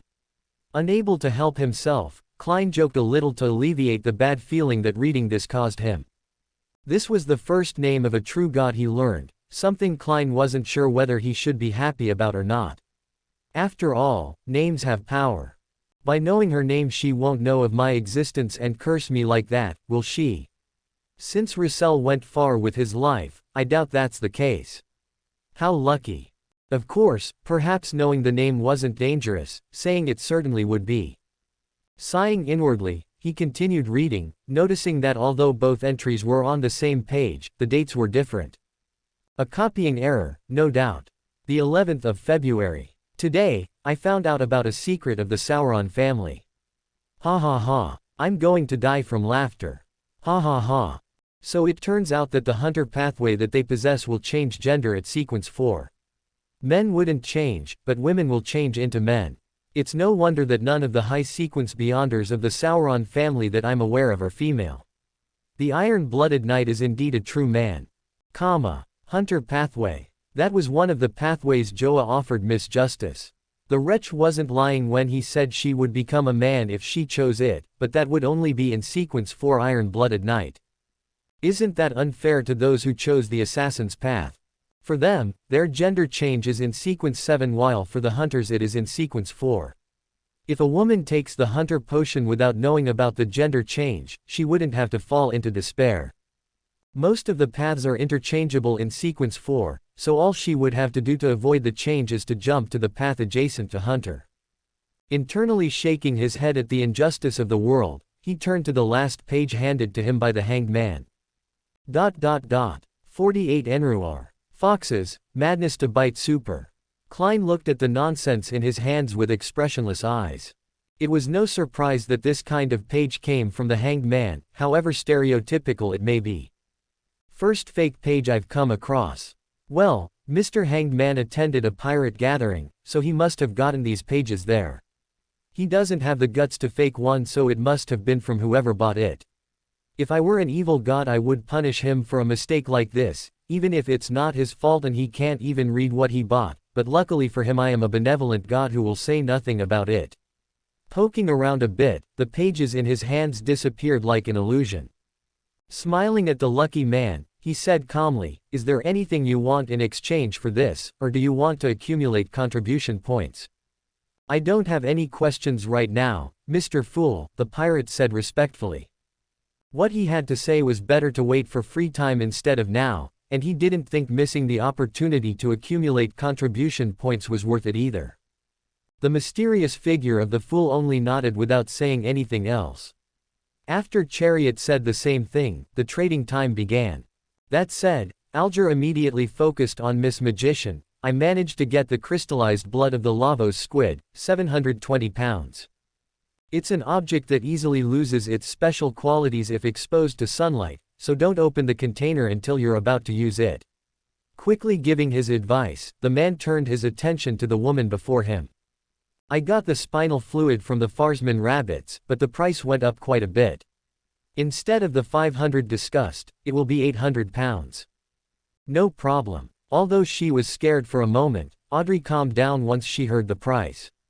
It was still something she could easily afford. Nor was she surprised that the price had gone up.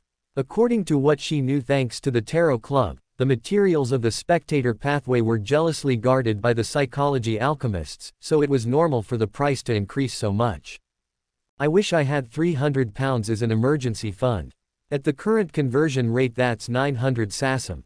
Klein didn't know what to feel anymore. With so many rich people around him, the weight of his wallet was becoming hard to ignore. Alger said nothing, he just turned to look at the tall young man next to him. "I have the information you requested. Would you like to trade privately?" Derek smiled. "It's not necessary, Mr. Hanged Man. Since I offered this deal to the rest of the club, privacy is unnecessary. If anyone has anything else to give, they can do so.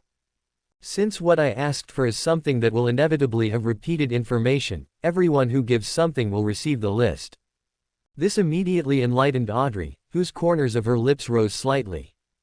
"With Mr. Hanged Man, Mr. Chariot and Mr. World, I thought I would have to buy the list in a different way. It's impossible for me to know more than those three.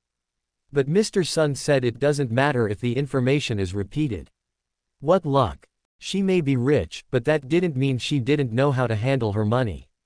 If there was an opportunity to save, she would take it. It seems that while Sun has matured a little, he is still a child. He could easily have rewarded those who gave more intense information, but he didn't take the opportunity." Klein noted with an internal sigh.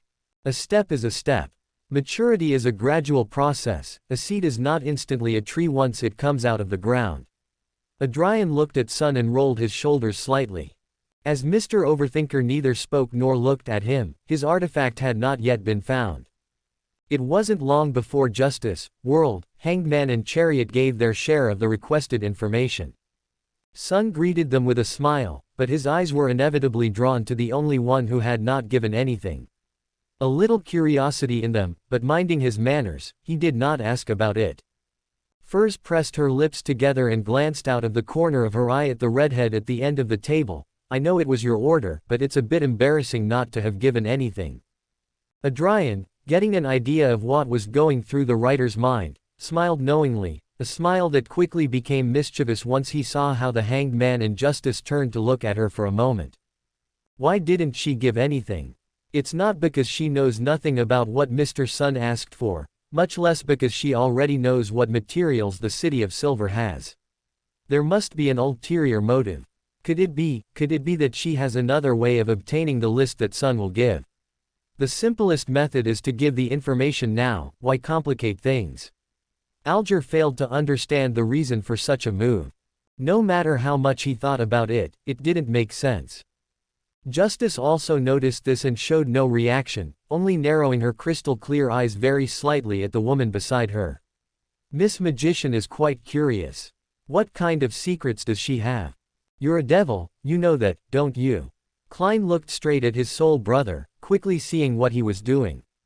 Miss Magician was his subordinate, so there was no need for her to give anything away. Joa could give her the information later. The same reason why she hadn't given any pages of the diary until now. In the Tarot Club, it could be said that Magician's place was the same as Chariot's. Where she would stand, he would be behind and vice versa. Although he already knew that, the other members did not. The redhead wasn't even trying to hide it. For him, it was a game of who discovered their relationship first. In other words, he was being mischievous. Following this brief event, Sun decided to read this information once he was at home to learn it more calmly. There was no procedure, therefore, free time arrived. Alger let out a silent sigh and said, "During my trip to the pirate audition, something happened that I would like your perspective on. I was about 4 days away by boat from the island where the function would occur. It was 3 in the morning, so the moon was up. Normally I would be sleeping at that hour, but a dense fog covered the sea. That is normal at this time of year, so I was standing guard and ensuring the ship was going in the right direction. Being a seafarer, I noticed how the water currents suddenly changed. Following my instinct, I asked one of my men who had gone up to the top to have a look. Contrary to all logic, we were only a few minutes away from reaching an island." Pausing for a second, Alger continued gravely, "I have memorized numerous nautical charts and updated them with the islands I have encountered at sea. That's why I knew for sure, there shouldn't be an island there. I immediately took the wheel and we turned back the way we came. Not only was the island a complete anomaly, but the fog seemed to have changed in a way, as if it had noticed that we had discovered its trap and was considering whether to let us go. After 20 minutes, we emerged from the fog and to my surprise, we found ourselves in the group of islands where the performance would take place. 4 days of travel were completed in 2 hours. Knowing what caused this, I turned to look at the fog bank we had come out of, but it was almost completely dissipated. The only thing I could see was the illusion of a huge island hidden in the fog, very similar in size to a city. I'm not sure what it was. But my instinct told me that not following our path saved us from a potential trap."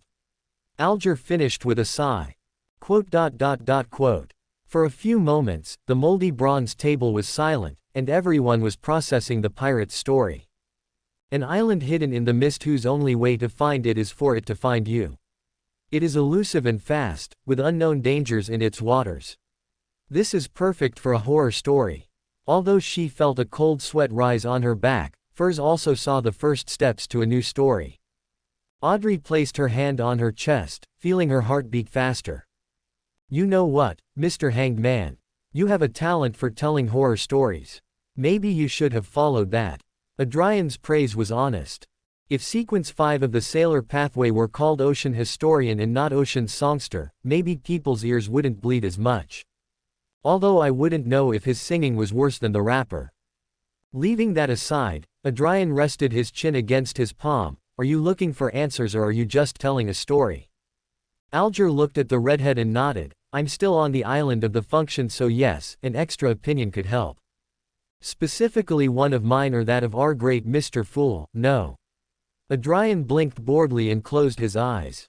"No other member here can give you a better opinion of what to do other than yourself, Mr. Hanged Man." Klein noticed that the man seemed to want to seek information from the experienced ones, wondering if he should say something. The Hanged Man said he wasn't sure what it was, not that he didn't know. Therefore, the man had an idea, something that Klein did not. Since this was something he didn't know much about, if not to say almost nothing, saying something like Mr. Fool was very risky. Luckily, he had his secondary account. The world said dryly, "I haven't been to sea like you, so I don't know what you saw. But I don't think that's a problem. Mr. Hanged Man, you already seem to know what it was." Alger did not react to this, just giving a slight nod. "There are several legends of floating cities at sea. I always took them as fairy tales, but even in fantasy, a little truth lies." With nothing more to say, the man sat back. Klein restrained the urge to take out his mace and decided to wait until the end of the Tarot Club to ask his partner if he knew anything about it. Seeing that no one else said anything else, Derek decided to add a little. The exploration ended yesterday. There were no incidents, and everything went smoothly. It's good to hear that, Mr. Sun. Audrey breathed a sigh of internal relief. Just remember to be vigilant. Although it's safe now, you never know what might happen. Although everything had gone well, Alger still offered his advice. The young giant smiled slightly and nodded happily. I'll make sure of that. Thank you very much, Mr. Hanged Man. Pausing for a moment, one thing that quickly crossed his mind that he should also mention, oh. I also made my first friend. He's another boy my age who also wants to get the Silver City out of the clutches of despair. He's quite cheerful and sociable, as well as pleasant to be around. Is this pride in your child's growth? Adrian thought, somewhat surprised at the warm feeling in his chest. The connections of the Crimson Stars were cut, freeing all but one of the members. Klein swapped places with his copy while closing it. Changing the palace's appearance from that of giants to that of his living room, Klein stood before the redhead. Before he could say anything, the man asked a question so quickly that it made him stop. Did you know that Russell liked to wear women's dresses? Adrian asked with a raised eyebrow in genuine curiosity. Klein blinked like an owl, his mouth half open. Excuse me. What he had just heard was so random that he didn't think he had heard correctly. Adrian nodded. Russell liked to dress as a woman. Would you like me to show you the page? Giving permission and with morbid curiosity, Klein grabbed the newly revealed diary page and read it with fixed eyes. Quote. Reading the last sentence in a daze, he blinked slowly. Although it had long since been destroyed, his image of the magnificent emperor was now distorted. Hey, do you think he was so open to the idea because that woman Amelie opened his mind with 3 fingers? Adrian finished amusingly with a mischievous wink. For a moment, Klein froze, but his mind did not. It was busy recalling that crazy page where the emperor made a sacrifice. PFT. Saliva spurted from his lips and the mage could barely cover his mouth to avoid exploding with laughter. You're sick, Klein growled as he sat on the sofa in his living room. A few fingers rubbing his forehead at the bizarre mental image he now had of the emperor in a dress. Something bizarre indeed, an elegant man with a good mustache wearing an extremely detailed woman's dress. If I had to suffer through that page, so will you. Adrian rolled his shoulders, one leg over his knee and his arm resting on the sofa's edge. Thank you very much. That's an image I could have done without having etched in my mind. Grinning with tremendous sarcasm, Klein chuckled and sighed. Adrian laughed softly, his eyes sparkling mischievously. Although it's not like we can't see what Russell would look like in a dress. Klein narrowed his eyes. If you show me a photo of the emperor in a dress, I'm going to smash the console over your head. Ha ha ha. If such a thing existed, I'm sure Russell destroyed them all. With his shoulders trembling slightly with laughter, Adrian calmly added, I'm talking about the cards of blasphemy, genius. His interest was immediately piqued, and the detective quickly had an idea. Wait, does each card have a picture of Russell on it? That guy loved his face. You have no idea, Adrian added in a breath. So, Klein began slowly, the demoness card will have a female Russell. At first I thought he wouldn't have the guts to genderbend himself, but after reading the page I showed you. The guy definitely did it. The redhead paused for a moment. I just wonder if he went the extra mile and made her beautiful.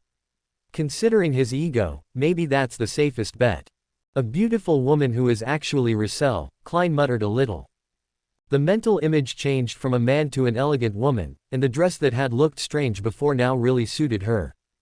If you consider her beautiful, there's nothing wrong with it, just a little weird. Adrian joked a little, patting the detective on the shoulder. That mental image was broken, and Klein, with a strange chill running down his spine, gave the redhead a flat look. Ha ha. Laughing dryly, he removed his hand from his shoulder. Although he enjoyed talking to the man, he decided to move on to the subject that bothered him. Do you have any idea what the hanged man was talking about? There are several legends at sea, Adrian began calmly. Some of these are legends, while others may have traces of truth. The one that comes to mind is. Pausing momentarily, he smiled, although, to explain it you would need to have some general knowledge of the fourth epoch. How is your grasp of that time? Knowing it was time for another possible class, he decided to be honest. I know a little about what the War of the Four Emperors meant, along with the pale disaster brought by the Mad Death and the primordial demoness. Along with some angel families of that time, such as Abraham, who supported the Solomon Empire. Hiss. Not bad, that means this will be quick. Adrian smiled like a teacher and raised a finger. First, we start with the first Solomon Empire led by the Black Emperor, Solomon. It wouldn't be wrong to call this empire the master who made sure everything remained in order in the disharmony of that time. Solomon had behind him not only the true creator but also several angelic families, the Abraham family, the Zeratul family and the Zoroast family, all of which had dukes. In addition, he also had the support of the Medici family and Ouroboros, who, although they did not have any aristocratic titles, their standing was not worse than the major aristocratic families. He saw the complete blasphemy slate when it appeared in the fourth epic along with the ancestor Zeratul, Augustus, Einhorn, Sauron, Castia, Zoroast, Stiano, Constantine, and last but not least. Adrian smiled and held up two fingers, Alista Tudor and Trunsoest. They were his most loyal angels, but even lower in rank than the dukes I mentioned. Heh, it's ironic to call them the most loyal, since it was their betrayal that led to the fall of the first Solomon Empire. With the support of the then six deities, the god of steam and machinery was not yet born. These two mischievous men betrayed Solomon and killed him, destroying the empire and forming the Tudor-Trunsoest United Empire.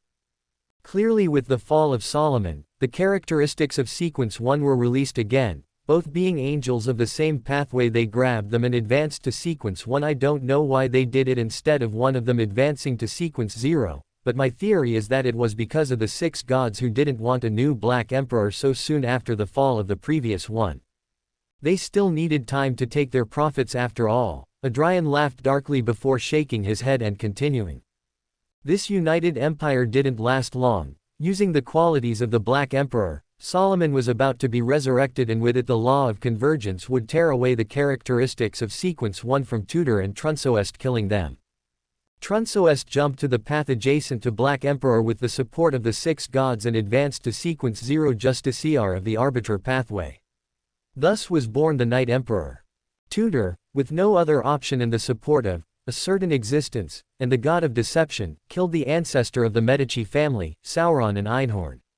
With all that, he jumped to a non-adjacent path and successfully ascended to Sequence 0 Red Priest of the Hunter pathway, going mad in the process and becoming the Blood Emperor. Thus with the resurrection of Solomon, the United Empire fragmented, giving birth to the Tudor Empire and the Trunsoest Empire. With the restored Second Solomon Empire and the Balaam Empire in the South Continent, everything was in place for the War of the Four Emperors. Are you still with me? I can repeat myself if you missed anything. With a little wink, the redhead stopped his explanation. "You know a lot." Klein rubbed his forehead at the influx of information he had suffered, that it would not be crazy to say that it was much greater than what he obtained to advance to Sequence 7. Not only had he learned the names of 3 Sequence 0s and the adjacent paths of 2 of them, but he now better understood Emperor Russell's entries about this mysterious epic, the reason for the Blood Emperor's madness, and a little of why the war that followed. The same question from before echoed in his mind: how had Joa obtained so much information when he had only been in this world for barely 5 months? Was the Scarlet Monarch really that good at teaching?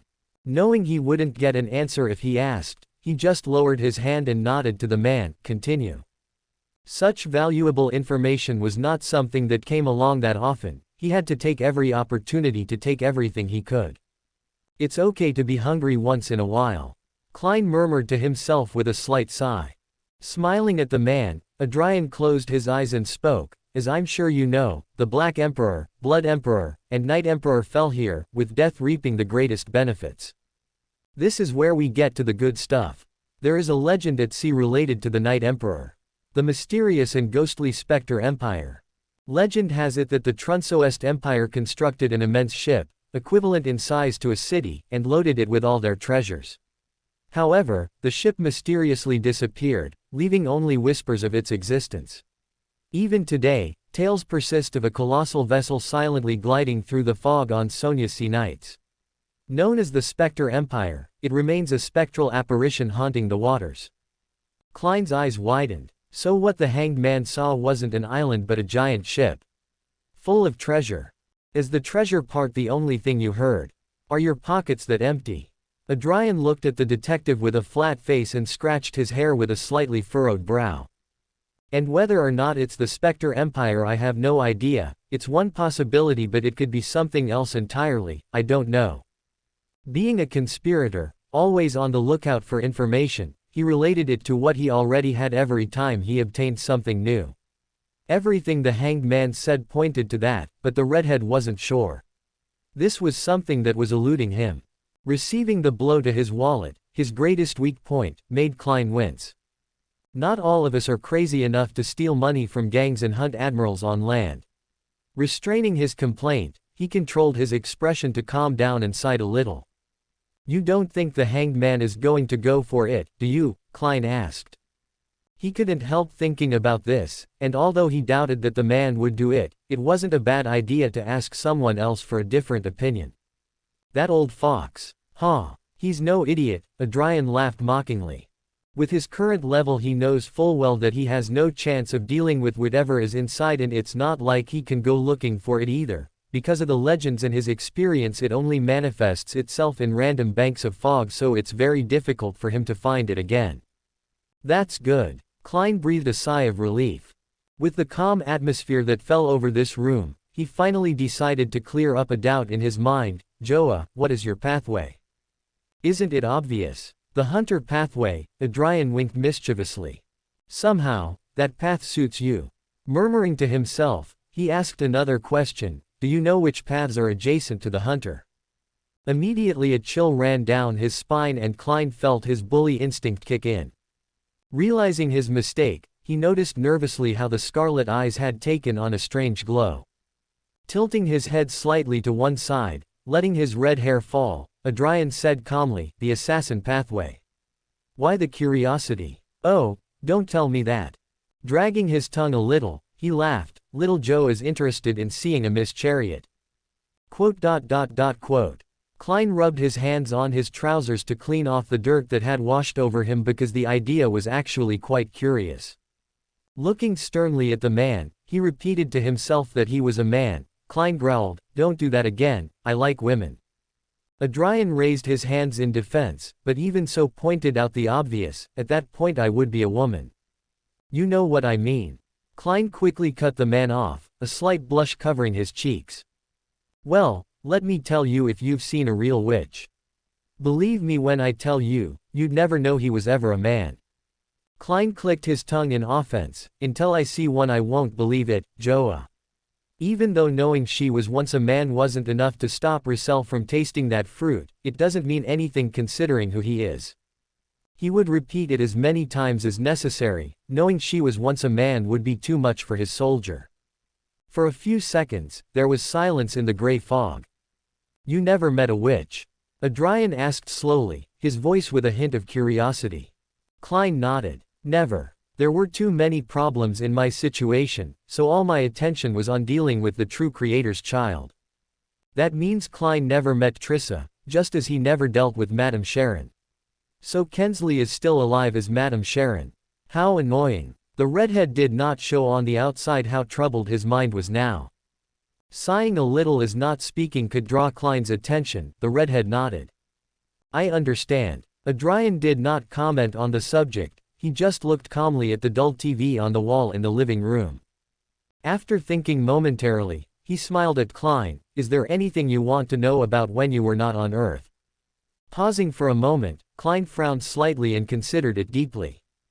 Obviously, the most he wanted to know was how his family was doing, but that was impossible for the man to know. He was on another continent in those 5 years, so to his great disappointment it would have to be something else. He wanted to ask who Ouroboros was and who that certain someone was who helped Alista Tudor ascend to Sequence 0, but he calmed down. If Joa hadn't said anything about them, it was because of something. So, he went for something he knows was a priority. With a somewhat low voice, he asked, who is the god of deception? Adrian looked calmly at him, the greatest enemy and danger that Mr. Fool and you will face. He is the youngest son of the ancient sun god and the king of angels of the Marauder pathway. An extremely terrifying existence that should not be underestimated. With a slight sigh, he said, he is Aemon. A very dangerous raven. Aemon. Klein repeated the name with a slight shiver. That was the name of the god of deception whom the Scarlet Monarch had promised to help him face. But why had Joa said king of angels? Wouldn't it be better to call him a god? Or, perhaps he is not yet a true god but not far from it. Considering all this and what it meant for his future survival, Klein quickly asked, what is a king of angels? A king of angels is an archangel who has either accommodated an extra characteristic of sequence 1 or the uniqueness of its corresponding path. Adrian said, the case of Aemon is that he is an archangel of sequence 1 with uniqueness. Again, Klein pressed his lips together. Another term he didn't know. Uniqueness. Uniqueness is the unique characteristic of a pathway, and is the most important ingredient for promoting to sequence 0. For each pathway, there is only one uniqueness. Adrian explained before rolling his shoulders. You can see it as his daddy giving him hacks as soon as he was born. Hacks. That's cheating. Klein was astounded. Being born with the sequence 1 characteristics and the uniqueness of his path makes him the best candidate for sequence 0. If he knows what he's doing, even if another archangel is born, Aemon would crush them with his level. It's cheating. Klein was not only frustrated by this but also incredulous. Among all his knowledge, there was only one being who could do what Joa described. The Lord who created everything, of the Silver City.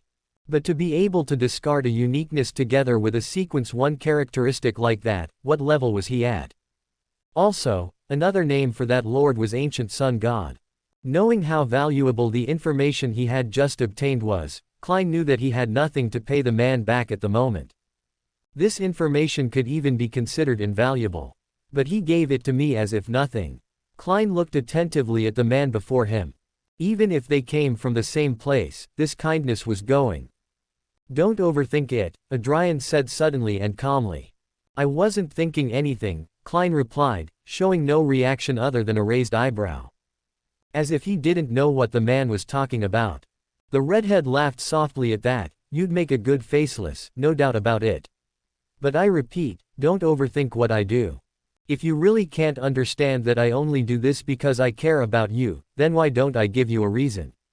You can consider this my way of investing in you and a benefit for me. What kind of benefit do you gain from giving me all this information for free?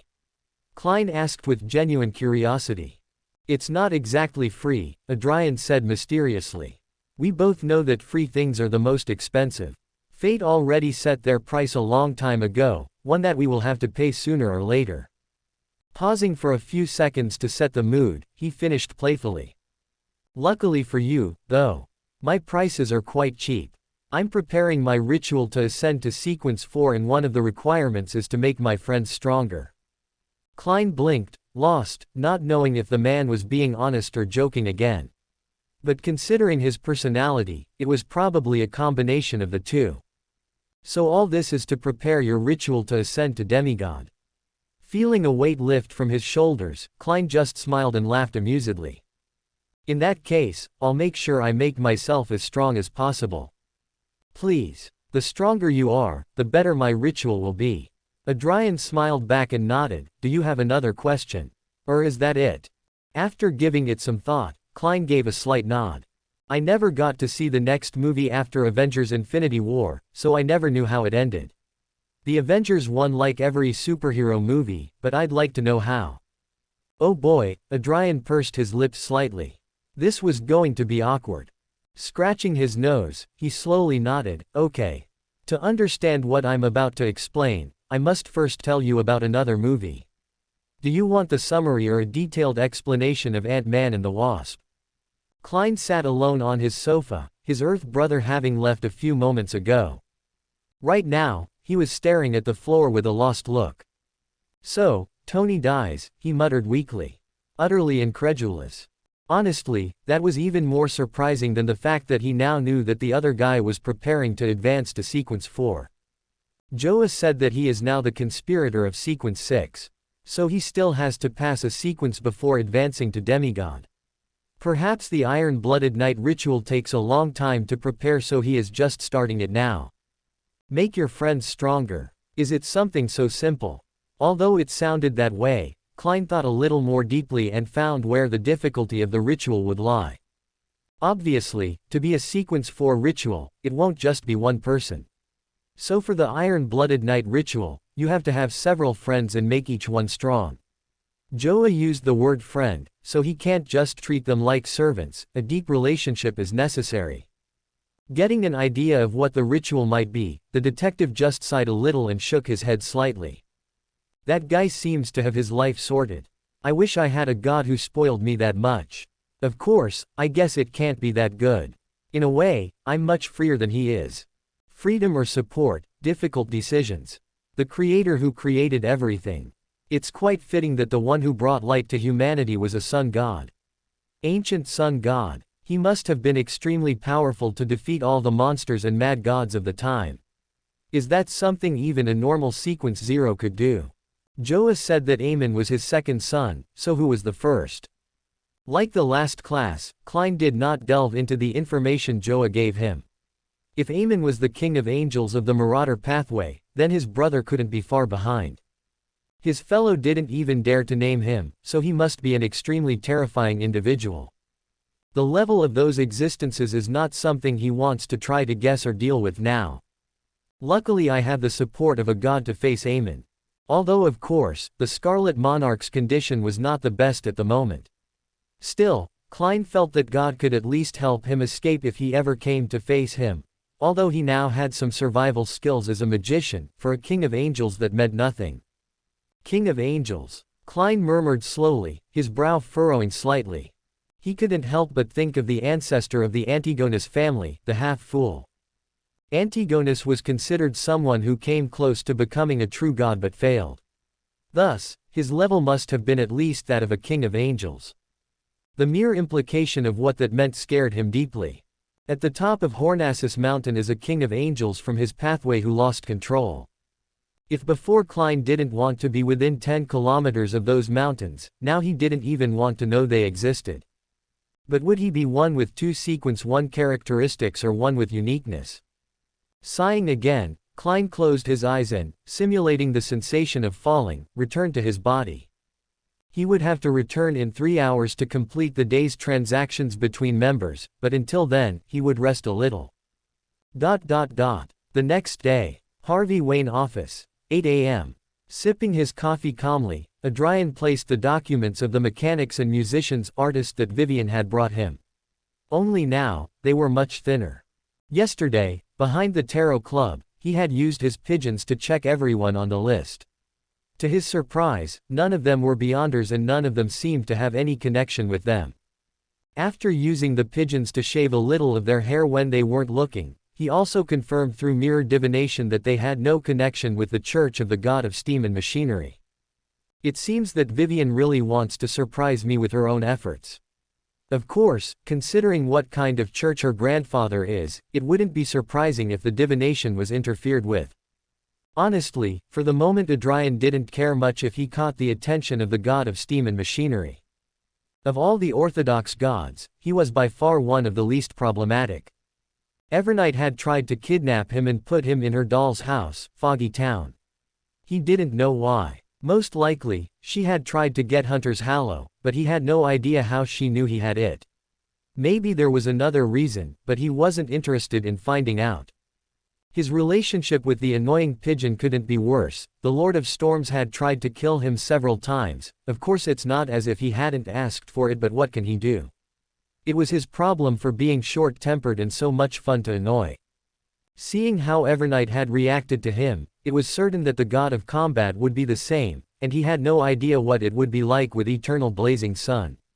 With the god of knowledge and wisdom, or as he preferred to call him, Bearded Lizard, their relationship was more of a mutual benefit, one that had yet to prove itself worthwhile.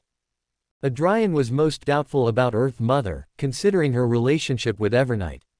Maybe she would try to kidnap him, too, or maybe not. He had no idea and didn't want to find out either. Sighing internally, he placed the cup on one side of the desk, away from the documents. Then, calmly, he grabbed a rope at his side and pulled it. In the distance, the faint ringing of a bell reached his ears. When the building repairs began, he made sure they would install bells in some offices he could ring from his own. That way, if he wanted to talk to someone, he only had to pull the rope and ring the bell. A few moments later, Barbarian Vivian entered his office. She adjusted her glasses slightly as she looked at him. "Yes, Mr. Wayne." Smiling at the newbie, Adrian grabbed the documents and handed them to her. "These are the people who have already passed the test. Contact them and organize a meeting to discuss the contract, work, and payment. Would you prefer it to be tomorrow before noon or later?" Vivian grabbed the approved list and began reviewing it, going through it sheet by sheet. Earlier, Adrian smiled slightly. "I want you to start working on this now, so the sooner we start the better." "I can do that." Vivian gave a slight nod while containing a sigh. Although the benefits of working here promised to be much greater than those she had when she worked at Briarwood Chambers, she couldn't help but miss her free time there. Of course, she had only been there for a little over 2 weeks, but the hours off would always be fondly remembered. With that in mind and not wanting to work more than an hour of overtime, she said goodbye and left the office. Returning to her office and grabbing her coat and gloves, Vivian went out onto Victoria Street. As soon as she saw a private carriage, she got into it. The mail in Lindbergh was not slow, but even so it would take 2 days before everyone on the list received summons letters. Going in person would be much faster. The list she delivered included over 100 people. After the revision, there were only 25. Most were located in the Artelia district, and the rest were in the Technium district. With a private carriage costing 4 argentum an hour. And considering the number of people she had to visit and the distance, this trip would cost around 2 sassum. That was almost half of what a lawyer earns monthly. And even if she now earned 32 sassum a month, this amount still surprised her a little. Of course, it's not like I'm using my money to pay for these trips.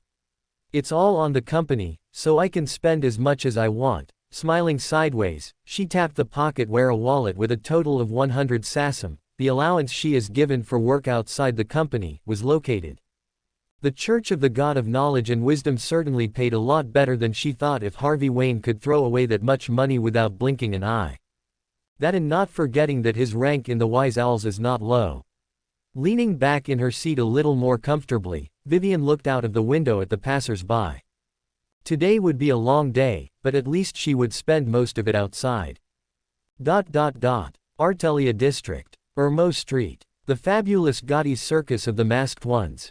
Rubbing her gloved hands together, Furs let out a soundless sigh under her mask. Now that I have all the ingredients to advance, I just have to worry about digesting the Trickmaster potion. I have to focus on acting. Calming her beating heart and ignoring the sweat falling from her forehead, the writer calmly grabbed the throwing knives from her waist. She grabbed 2 in each hand and did various tricks with them, throwing them in the air and catching them or making them disappear and reappear among themselves. She began to move around in elegant steps. In front of her, standing on a rotating platform, was a man. He was dressed in exaggerated pastel-colored clothes, with a bell hat and his face painted white with a red nose. A large blue bandage covered his eyes. A clown, a real clown as far as Furs knew. As well as another member of the Madman's team and Miss Sasha's romantic partner. I thought he would be a giant, but it turns out he's a stick. Isn't she afraid of breaking him? Furs felt a little sorry for the man who was easily a head shorter than the giant woman. She could almost swear she heard his back crunch as Sasha hugged him.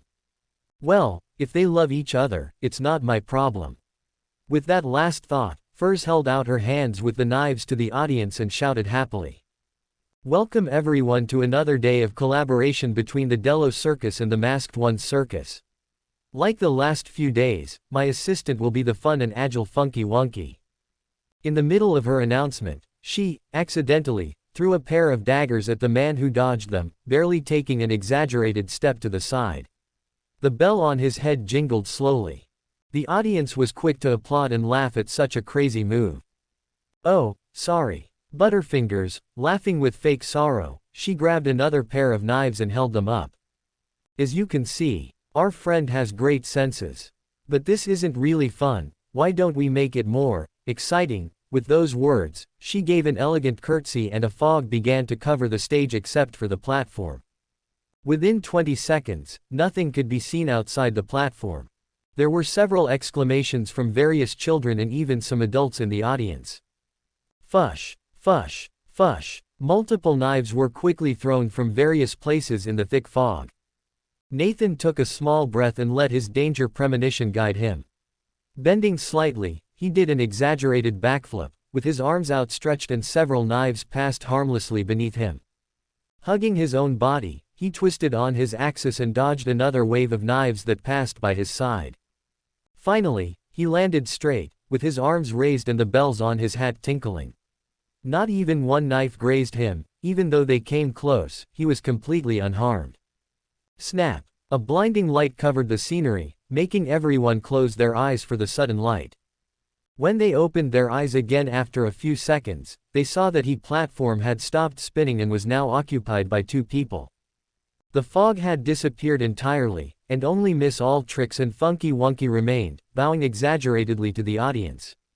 Yeah! Sasha shouted, raising her fists towards the stage. Another one, another one. As if it were an infection, the audience quickly followed her example and began to shout. Another one, another one, another one. Adjusting the small hat that covered her curly brown hair, Jerry looked around with crystal clear eyes as she pretended to be shouting. Often the best place to hide is where all the attention is focused. The little spectator thought as she analyzed the audience, remembering Mr. Kenway's advice. Next to her, a demisol was eating from a large bucket of popcorn, his eyes shining at what he saw. His free hand repeated the same movement as the rest but without as much emotion. In his head, a silly hat with the circus logo rested. These last few days had been reading, coming to the circus, reading, and repeating. The reading was more Sasha's, but a demisol didn't mind coming to the circus.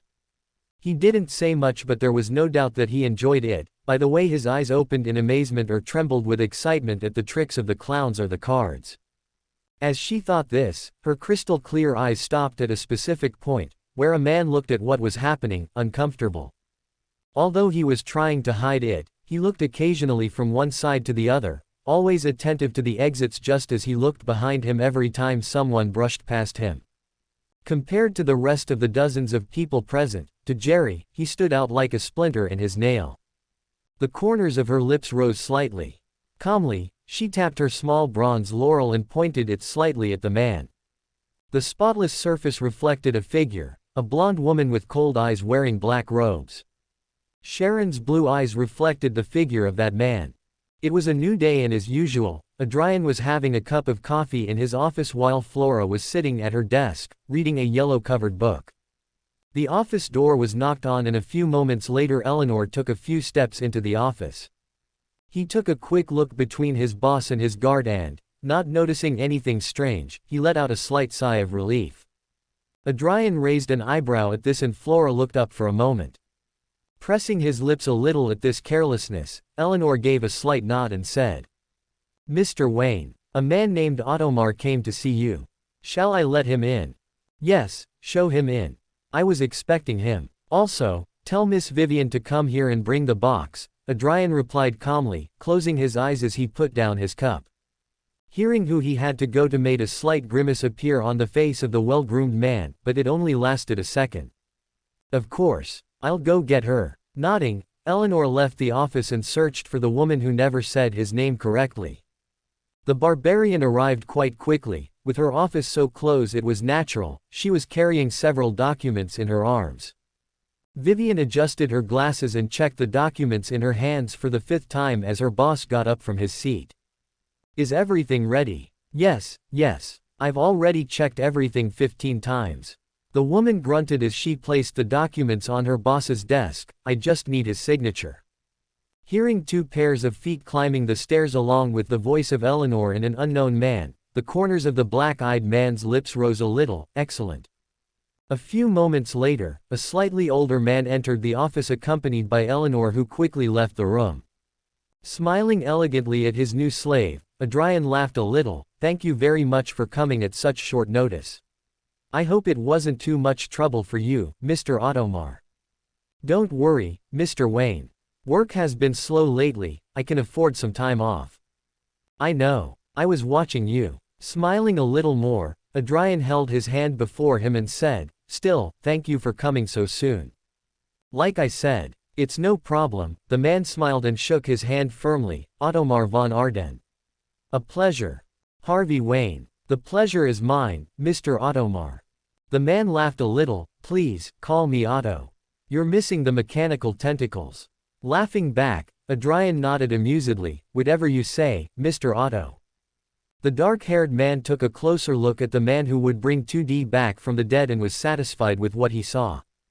Ottomar von Arden was someone in his mid-40s or early 50s. His hands bore several scars from his work. Several wrinkles adorned his face, making him look like a bitter man at first glance, but his eyes were full of life. Someone who has worked with delicate machinery most of his life. According to his profile. Someone with experience. Just what he needed. It's a pleasure to finally meet the person who bought Apex Financial Solution and gave it a complete makeover. I'm also interested in business, Otto said, then he turned and respectfully greeted Vivian. Miss Langley said it was a specialized job. I'm afraid I'll have to stop you there, Mr. Ottomar. The woman took a step forward, adjusting her glasses. She grabbed a few of the documents in her hands and held them out. We are about to discuss an idea that we would prefer to keep hidden, if you could please read and sign this confidentiality agreement. This is just to ensure that you won't share the information. If you accept the job I have in mind, there's another contract ready. Adrian said calmly, watching as the older man took the documents offered. Oh, this is more interesting than I thought. Otto took a pair of rectangular reading glasses out of a pocket and, tilting his head, focused on the text. The disclosure of the information discussed will be prosecuted with a financial penalty of 50,000 sasam. Wow, what you want to do must have a lot of potential if the terms are that serious. Otto blinked in disbelief, a little fear showing in his voice. 50,000 sasam was what his entire business earned in 5 years. And that's without spending on materials and salaries. As well as being lucky in his deals. Taking all that into account, if he broke the contract it would easily take him more than 10 years to pay everything back. With that quick mental calculation done, a look of business settled on his face. The greater the punishment, the greater the gain. With that in mind, the man took a fountain pen out of his pocket and signed. Like any Lindbergh citizen, he never left his house without something to write with and a notebook to record his ideas. Well, what can good old Otto do for you, Mr. Wayne? Although his manner of speaking showed a familiarity with his client, so great for the first time they had met that it could be somewhat uncomfortable if he didn't control his words, he didn't care much. That's how he treated all his potential clients. Besides, it helped to relax them and make them feel more comfortable. Hearing heavy footsteps and grunts approaching the office, Adrian excused himself momentarily. It's quite simple, actually, he said as he walked to the door of his office and opened it. Eleanor smiled with sweat on his forehead and held out a large box. Here you go, sir. Thanking the young man, Adrian took the box to his desk. Opening it in front of the man's curious eyes, he took a machine out and placed it in the middle of his desk. It was a simple projector. One that projected images one by one, whether photos or drawings. I want this thing to be able to produce scenes quickly, Adrian said as he patted the machine. He calmly and patiently explained his idea of a movie projector. He didn't skip a single part and was clear in his explanation. He also took the opportunity to explain his idea of it being able to play recorded sound like a record player and sound synchronization. As soon as he began his explanation, Otto took out a somewhat worn notebook with yellowed pages and began to take notes with a pencil. After a while and several pages filled, the old man reread what he had written and nodded with interest. What you're trying to do shouldn't be too difficult. The hardest part was done a long time ago with the projectors, the film rolls, and the cameras. Making it mechanical would just be playing around with the bulbs, removing the manual gearbox, and making it automatic. I can do that with some wheels pushed by a motor. The fact that they'll be drawings and not photos makes it much easier. The problem would be the sound, but with the most recent advances in audio capture it should also be possible. I'd have to talk to some friends who work on that. After reviewing his notes and ensuring he had written everything down, he slightly nodded and closed his notebook. It's possible, although I don't understand why anyone would want to see a moving drawing that can talk. Luckily I called a professional. I didn't understand half of what he said. In neither of his two lives had he been someone of technology or mechanics. Those subjects were beyond him and honestly, he was pretty bad at them. Putting that aside, he smiled mysteriously and said, "Just give it some time. You'll understand soon. I assume you're interested in taking it." Otto nodded. "It's a simple job like I said. But I have a few conditions." At those words, Vivian's eyes lit up a little and took a step forward. Smiling at his lawyer, the dark-haired man saw nothing wrong with the man's request to name them. "I want to be recognized as the creator of this. I don't need to be on the patent, but my name should be on it as the creator." That was already a given. You will be recognized as one of the creators, along with Mr. Wayne. But you will not have your name on the patent, that will only be in the name of Wayne Enterprise.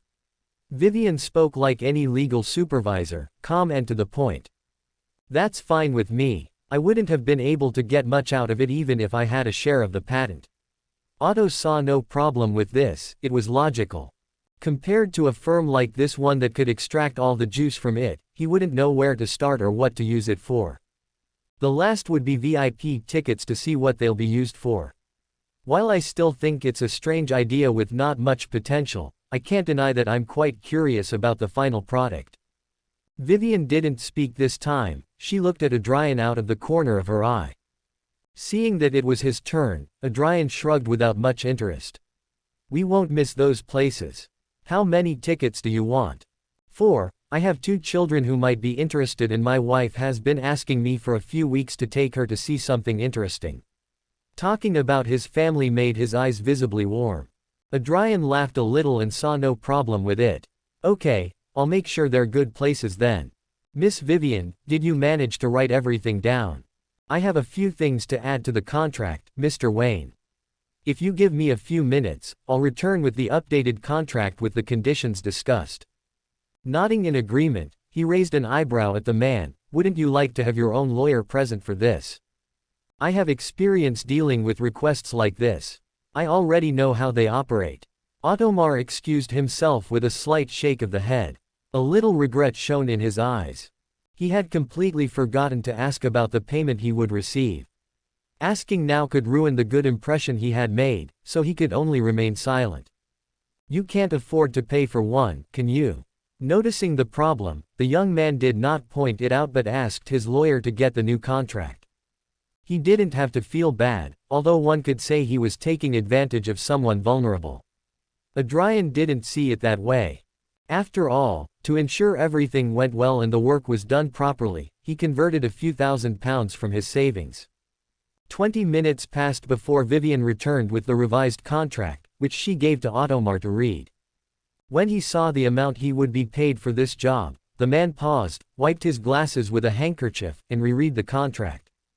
For accepting this job, he would be paid a total of 5,000 sasam in 2 installments, at the beginning of the job and the end with the finished product. Moreover, if he had completed the projector before October 13th, he would have been given a bonus of 5,000 sasam. "The first payment is all I earn in 6 months of good contracts." Ottomar looked at the young man before him. He couldn't have been older than 25, but even so, he already had so much money. "Is there a problem with the payment, sir? If it's too little, I can increase it." Not worrying much about the money, Adrian said nonchalantly. Otto shook his head. No. The payment is fine." Biting his tongue a little to avoid saying it was too much. Ottomar, although eager to sign the contract, held back and reviewed it again, ensuring there was no catch in the small print. Another detail he noticed was that once he signed this contract, he would give up any attempt to have the patent in his name and that Wayne Enterprises would have all the power. He had already accepted this, so whether it was in the contract or not was not a problem. After ensuring everything was in order, Ottomar didn't hesitate to take the fountain pen offered and sign the contract and a copy. Adrian also signed both. The copy was given to Ottomar while the original would remain at Wayne Enterprises. Promising to bring a prototype the following week and receiving the first 2,500 sassams, the old man didn't stay much longer and quickly left the company on his way to his workshop to start work as soon as possible. Now, what he had to worry about was how he would explain to his wife that he would be coming home late for the rest of the month. I thought that guy would fight harder for the patent, but in the end he was just content to be recognized as one of its creators. Seriously, doesn't he see the potential in that? Flora raised an eyebrow at what had happened, a cup of fresh coffee in her hands. Without the sum of money I offered as payment, he will likely fight for it in the future, but now I doubt he cares much about it. Besides, he said it himself, he doesn't see much potential in the idea. Adrian explained calmly. You are a naughty one. Flora laughed a little and shook her head amused. Once the profits that her partner had been waiting for so long began to arrive, it was certain that the man would regret it, but now that he had signed the waiver of future claims, there was nothing he could do about it but keep quiet.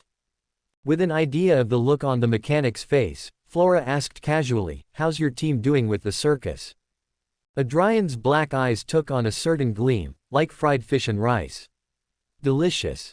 I'll never understand why you call that lazy girl salted fish. Sighing slightly, she picked up her coffee cup and took a sip. The princess certainly had a thing about giving nicknames. You have to eat more carefully. You're a grown man now. I can't keep cleaning you up like this every time you eat, Opera gently reproached as she moved her handkerchief away from the boy's face.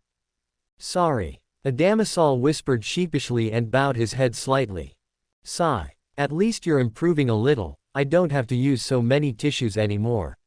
Nodding gently, the red-eyed woman squeezed the boy's cheek with 2 fingers and smiled warmly. Go and clean yourself. Then you can come for dessert, all right. Returning to being mute, the monster boy nodded with a small smile and left the dining room. Passing through the crowded room, he gave a slight nod to the occupants and quickly went to the bathroom at the end of the hall. Watching the young man pass by from his warm prison, Nathan looked at the woman curiously. Aren't you being a bit hard on the kid, miss? I understand he only got his mind back a week ago. A soft but equally hard blow to the back of his neck silenced him, and the clown turned his head and raised an eyebrow. And why was that? She knows what she's doing. Don't question her methods before you see them in action. Sasha said like a mountain sage. The serenity and peace in her voice somewhat dazzled the clown, who looked at his partner in amazement, but that little serenity was shattered when the woman broke into a big smile and wrapped her arms more tightly around his waist. Besides, I'm the one you should be looking at. Months without seeing each other and you're already eyeing another woman. Sorry, I won't do it again. Restraining the grunt at the crushing of his organs, Nathan controlled his face so as not to show how embarrassed he was right now and calmly patted the strong arms. He was now sitting on the lap of the big woman, who easily functioned as a large sofa and was surprisingly comfortable. Of course, he would never publicly admit that and only murmur it in secret to the other giant. His face was now nothing more than the very reflection of total indifference. It seemed that what was happening now was not as embarrassing as it seemed, but was even expected. Something that Nathan was giving his all to maintain. They were now in the apartment of the woman called Opera, one of the team's new members who had been mentioned in the letters he exchanged with the rest of them in his time outside. Apart from Adamisal, there was also a little girl named Jerry. From her place on the carpet, she enjoyed the biscuits on the table, her eyes watching everything. He felt that his secrets were exposed to her. A somewhat cold duo of a man with malicious eyes and a doll-like woman stood a little apart. The man stood beside the single sofa with his arms crossed, while the woman read a yellow-covered book without showing much expression. They were Marich and Sharon, respectively. Finally, on the last sofa, sunken so deeply into the cushions that she looked as if she wanted to be devoured, was his circus partner, a woman with an expression of utter fatigue and blue eyes that wanted to fall asleep at any moment. Her true name was Furs Wall. All the people present were Beyonders. Most were between sequence 9 and 8, while Marich and Sharon were sequence 6 and sequence 5. Boss has been busy this time. There were barely 2 of us a few months ago and now there are 14 of us. I haven't even met all the new members, I'm still missing 6. I still can't believe Charlotte is a man. Still stunned at the speed with which they had grown, Nathan couldn't help but let his mind wander a little at the end. What kind of parents would name their son Charlotte? Unaware of his thoughts, the youngest and smallest of the group paused while eating her biscuits. Miss Sharon, did you manage to confirm the identity of the person of interest? He's the one we were looking for, the Wraith replied without much emotion in her voice, her eyes not leaving the book in her hands. I implanted the dreams the night before. It shouldn't be long before he wants to make contact. I recommend that you be ready for a visit, Miss Wall. Restraining the urge to whine, Furs struggled to leave her comfortable prison and looked tiredly at the woman with the blonde hair. I'll do my best. What she had been looking for since she arrived at the circus had finally happened yesterday. And Abraham had come to see her perform as a trickmaster. Once they had identified him, Wraith Sharon followed him. When the opportunity arose, she collected some hairs and sent them to the lunatic, who confirmed his identity. With the most difficult part of the plan accomplished, what came next was easy. Using one of the 10 artifacts that Madman had, Potter children's stories, Sharon implanted revelations in the dream of the member of the Abraham's family so that he would initiate contact. Being a member of a family hunted by the churches, as the lunatic had confirmed that he was also a Beyander of the apprentice pathway, approaching him first would only make him run away. That was why the dreams had only been manipulated until they were revelations. Something more substantial could alert the man and scare him. Everything had to be natural, like a play unfolding, flowing naturally and constantly, not explosive. Luckily it's that madman who's planning all this. If planning the development of my stories already gives me a headache, I can't imagine the pain of having to organize all this. Feeling her energy for the week already running out just thinking about it, Furs sank back into the sofa. Honestly, she couldn't help but feel sorry for the Abraham. Without realizing it, as soon as he entered the circus he had already fallen into the sights and clutches of that lunatic. Luckily he's on our side. I don't want to imagine how terrifying it would be to have him as an enemy. Swallowing hard, Furs felt a chill run down her spine and quickly put that in the back of her mind. Her job was to act, not to plan, so there was no need to waste her precious energy. I'm going to sleep when I get to my little house. I want my cozy bed. The writer mumbled wearily as she closed her eyes for a moment. She could already see the soft sheets and pillows. But miss, weren't we supposed to continue writing the Mr. S order today? Jerry said, tilting her head slightly in curiosity. Furs froze momentarily, like the cogs of an old, neglected clock. She turned her head towards Sasha. The giant woman smiled slightly, her eyes taking on a certain sparkle. It's your turn to look after her. Speaking of which, could she stay with you and Miss Zio tonight? As she finished her question, she hugged the man in her lap tighter.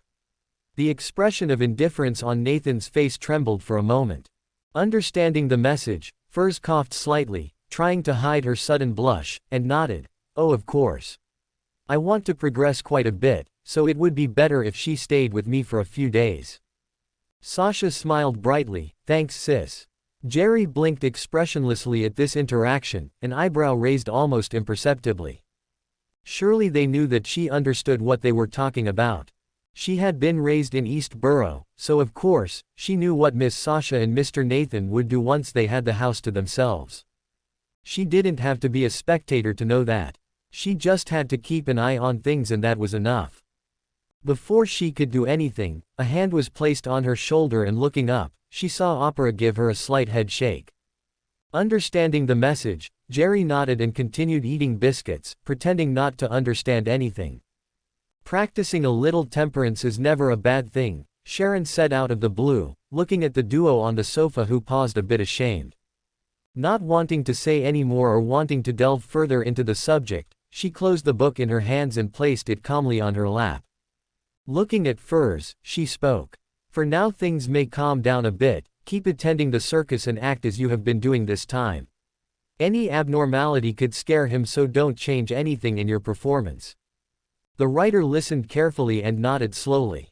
Furs would be lying if she said she wasn't nervous about meeting one of the family members whose curse threatened to kill her every night, but at this point there was no turning back. She could only keep moving forward and not look back. Like a river that flows into the sea, it can only resign itself to being salty. I have to write that down. A little absent-minded, she took a small notebook from one of her many hidden pockets and wrote down the phrase that came to her. At that moment, a demisol returned from the bathroom. And, although some parts of his hair were wet, his face was now clean of salt and butter. This made Opera smile with satisfaction as she took one of her biscuits and offered it to the young man. Receiving his reward, the newcomer sat down next to Jerry and began to eat slowly, his bites a little smaller than the girl's. Seeing this, Opera smiled a little more before putting on a serious face. Clap clap. In the face of the sudden applause, all eyes were on her. Looking at everyone, she said, "In 2 days it's September 21st. Does anyone have anything in mind? What will happen on the 21st? A demisol asked confusedly. His question was a shared doubt as everyone looked at her, waiting for an explanation.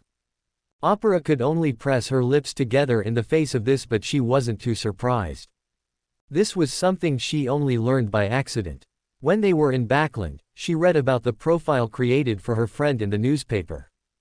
Sighing a little, she did not answer immediately but closed her eyes for a moment, and after thinking about it for a while, she said, "What do you think the boss likes?" "Bullying me," Furs said without hesitation for a single second. "Provoke," everyone else said a second, no, a millisecond later. Quote. Faced with the two immediate responses, the planter could only sigh. This would take a while. And I still have to ask Miss Serena, Miss Zio and Mr. Charlotte to participate. The red-eyed woman could only shake her head in resignation. Okay. So we'll do something simple. I'll bake some cakes and cookies for the team meeting we have on Sundays. If you want to bring something for the boss, go ahead, but I really can't think of many things he likes other than food or. Opera paused for a moment and looked at the rest, provoking. I still don't understand what you're talking about, miss. Don't you always bring food to our meetings? Sasha said curiously, her chin resting on the expressionless Nathan's head. Not wanting to beat about the bush any longer, Opera said, Friday is the boss's birthday. As it's impossible to celebrate it on that day, I wanted to celebrate it on Sunday. Is it his birthday? I didn't know. Nathan didn't expect that answer. Furs was silent for a moment, a pensive expression on her face. How old will he be? Opera opened her mouth but said nothing. She frowned a little, and after about 5 seconds, she shook her head and said, I only remember the day and the month, not the year he was born. Well, at least you won't have to worry about decorating the cake, just put, happy birthday, and that'll do. I doubt he'll mind. Furs shrugged a little as she rested her cheek on her palm. She didn't want to give up so quickly, but she understood the writer's point, so Opera could only sigh a little and nod. She could always add extra chocolate to the cookies to make up for it.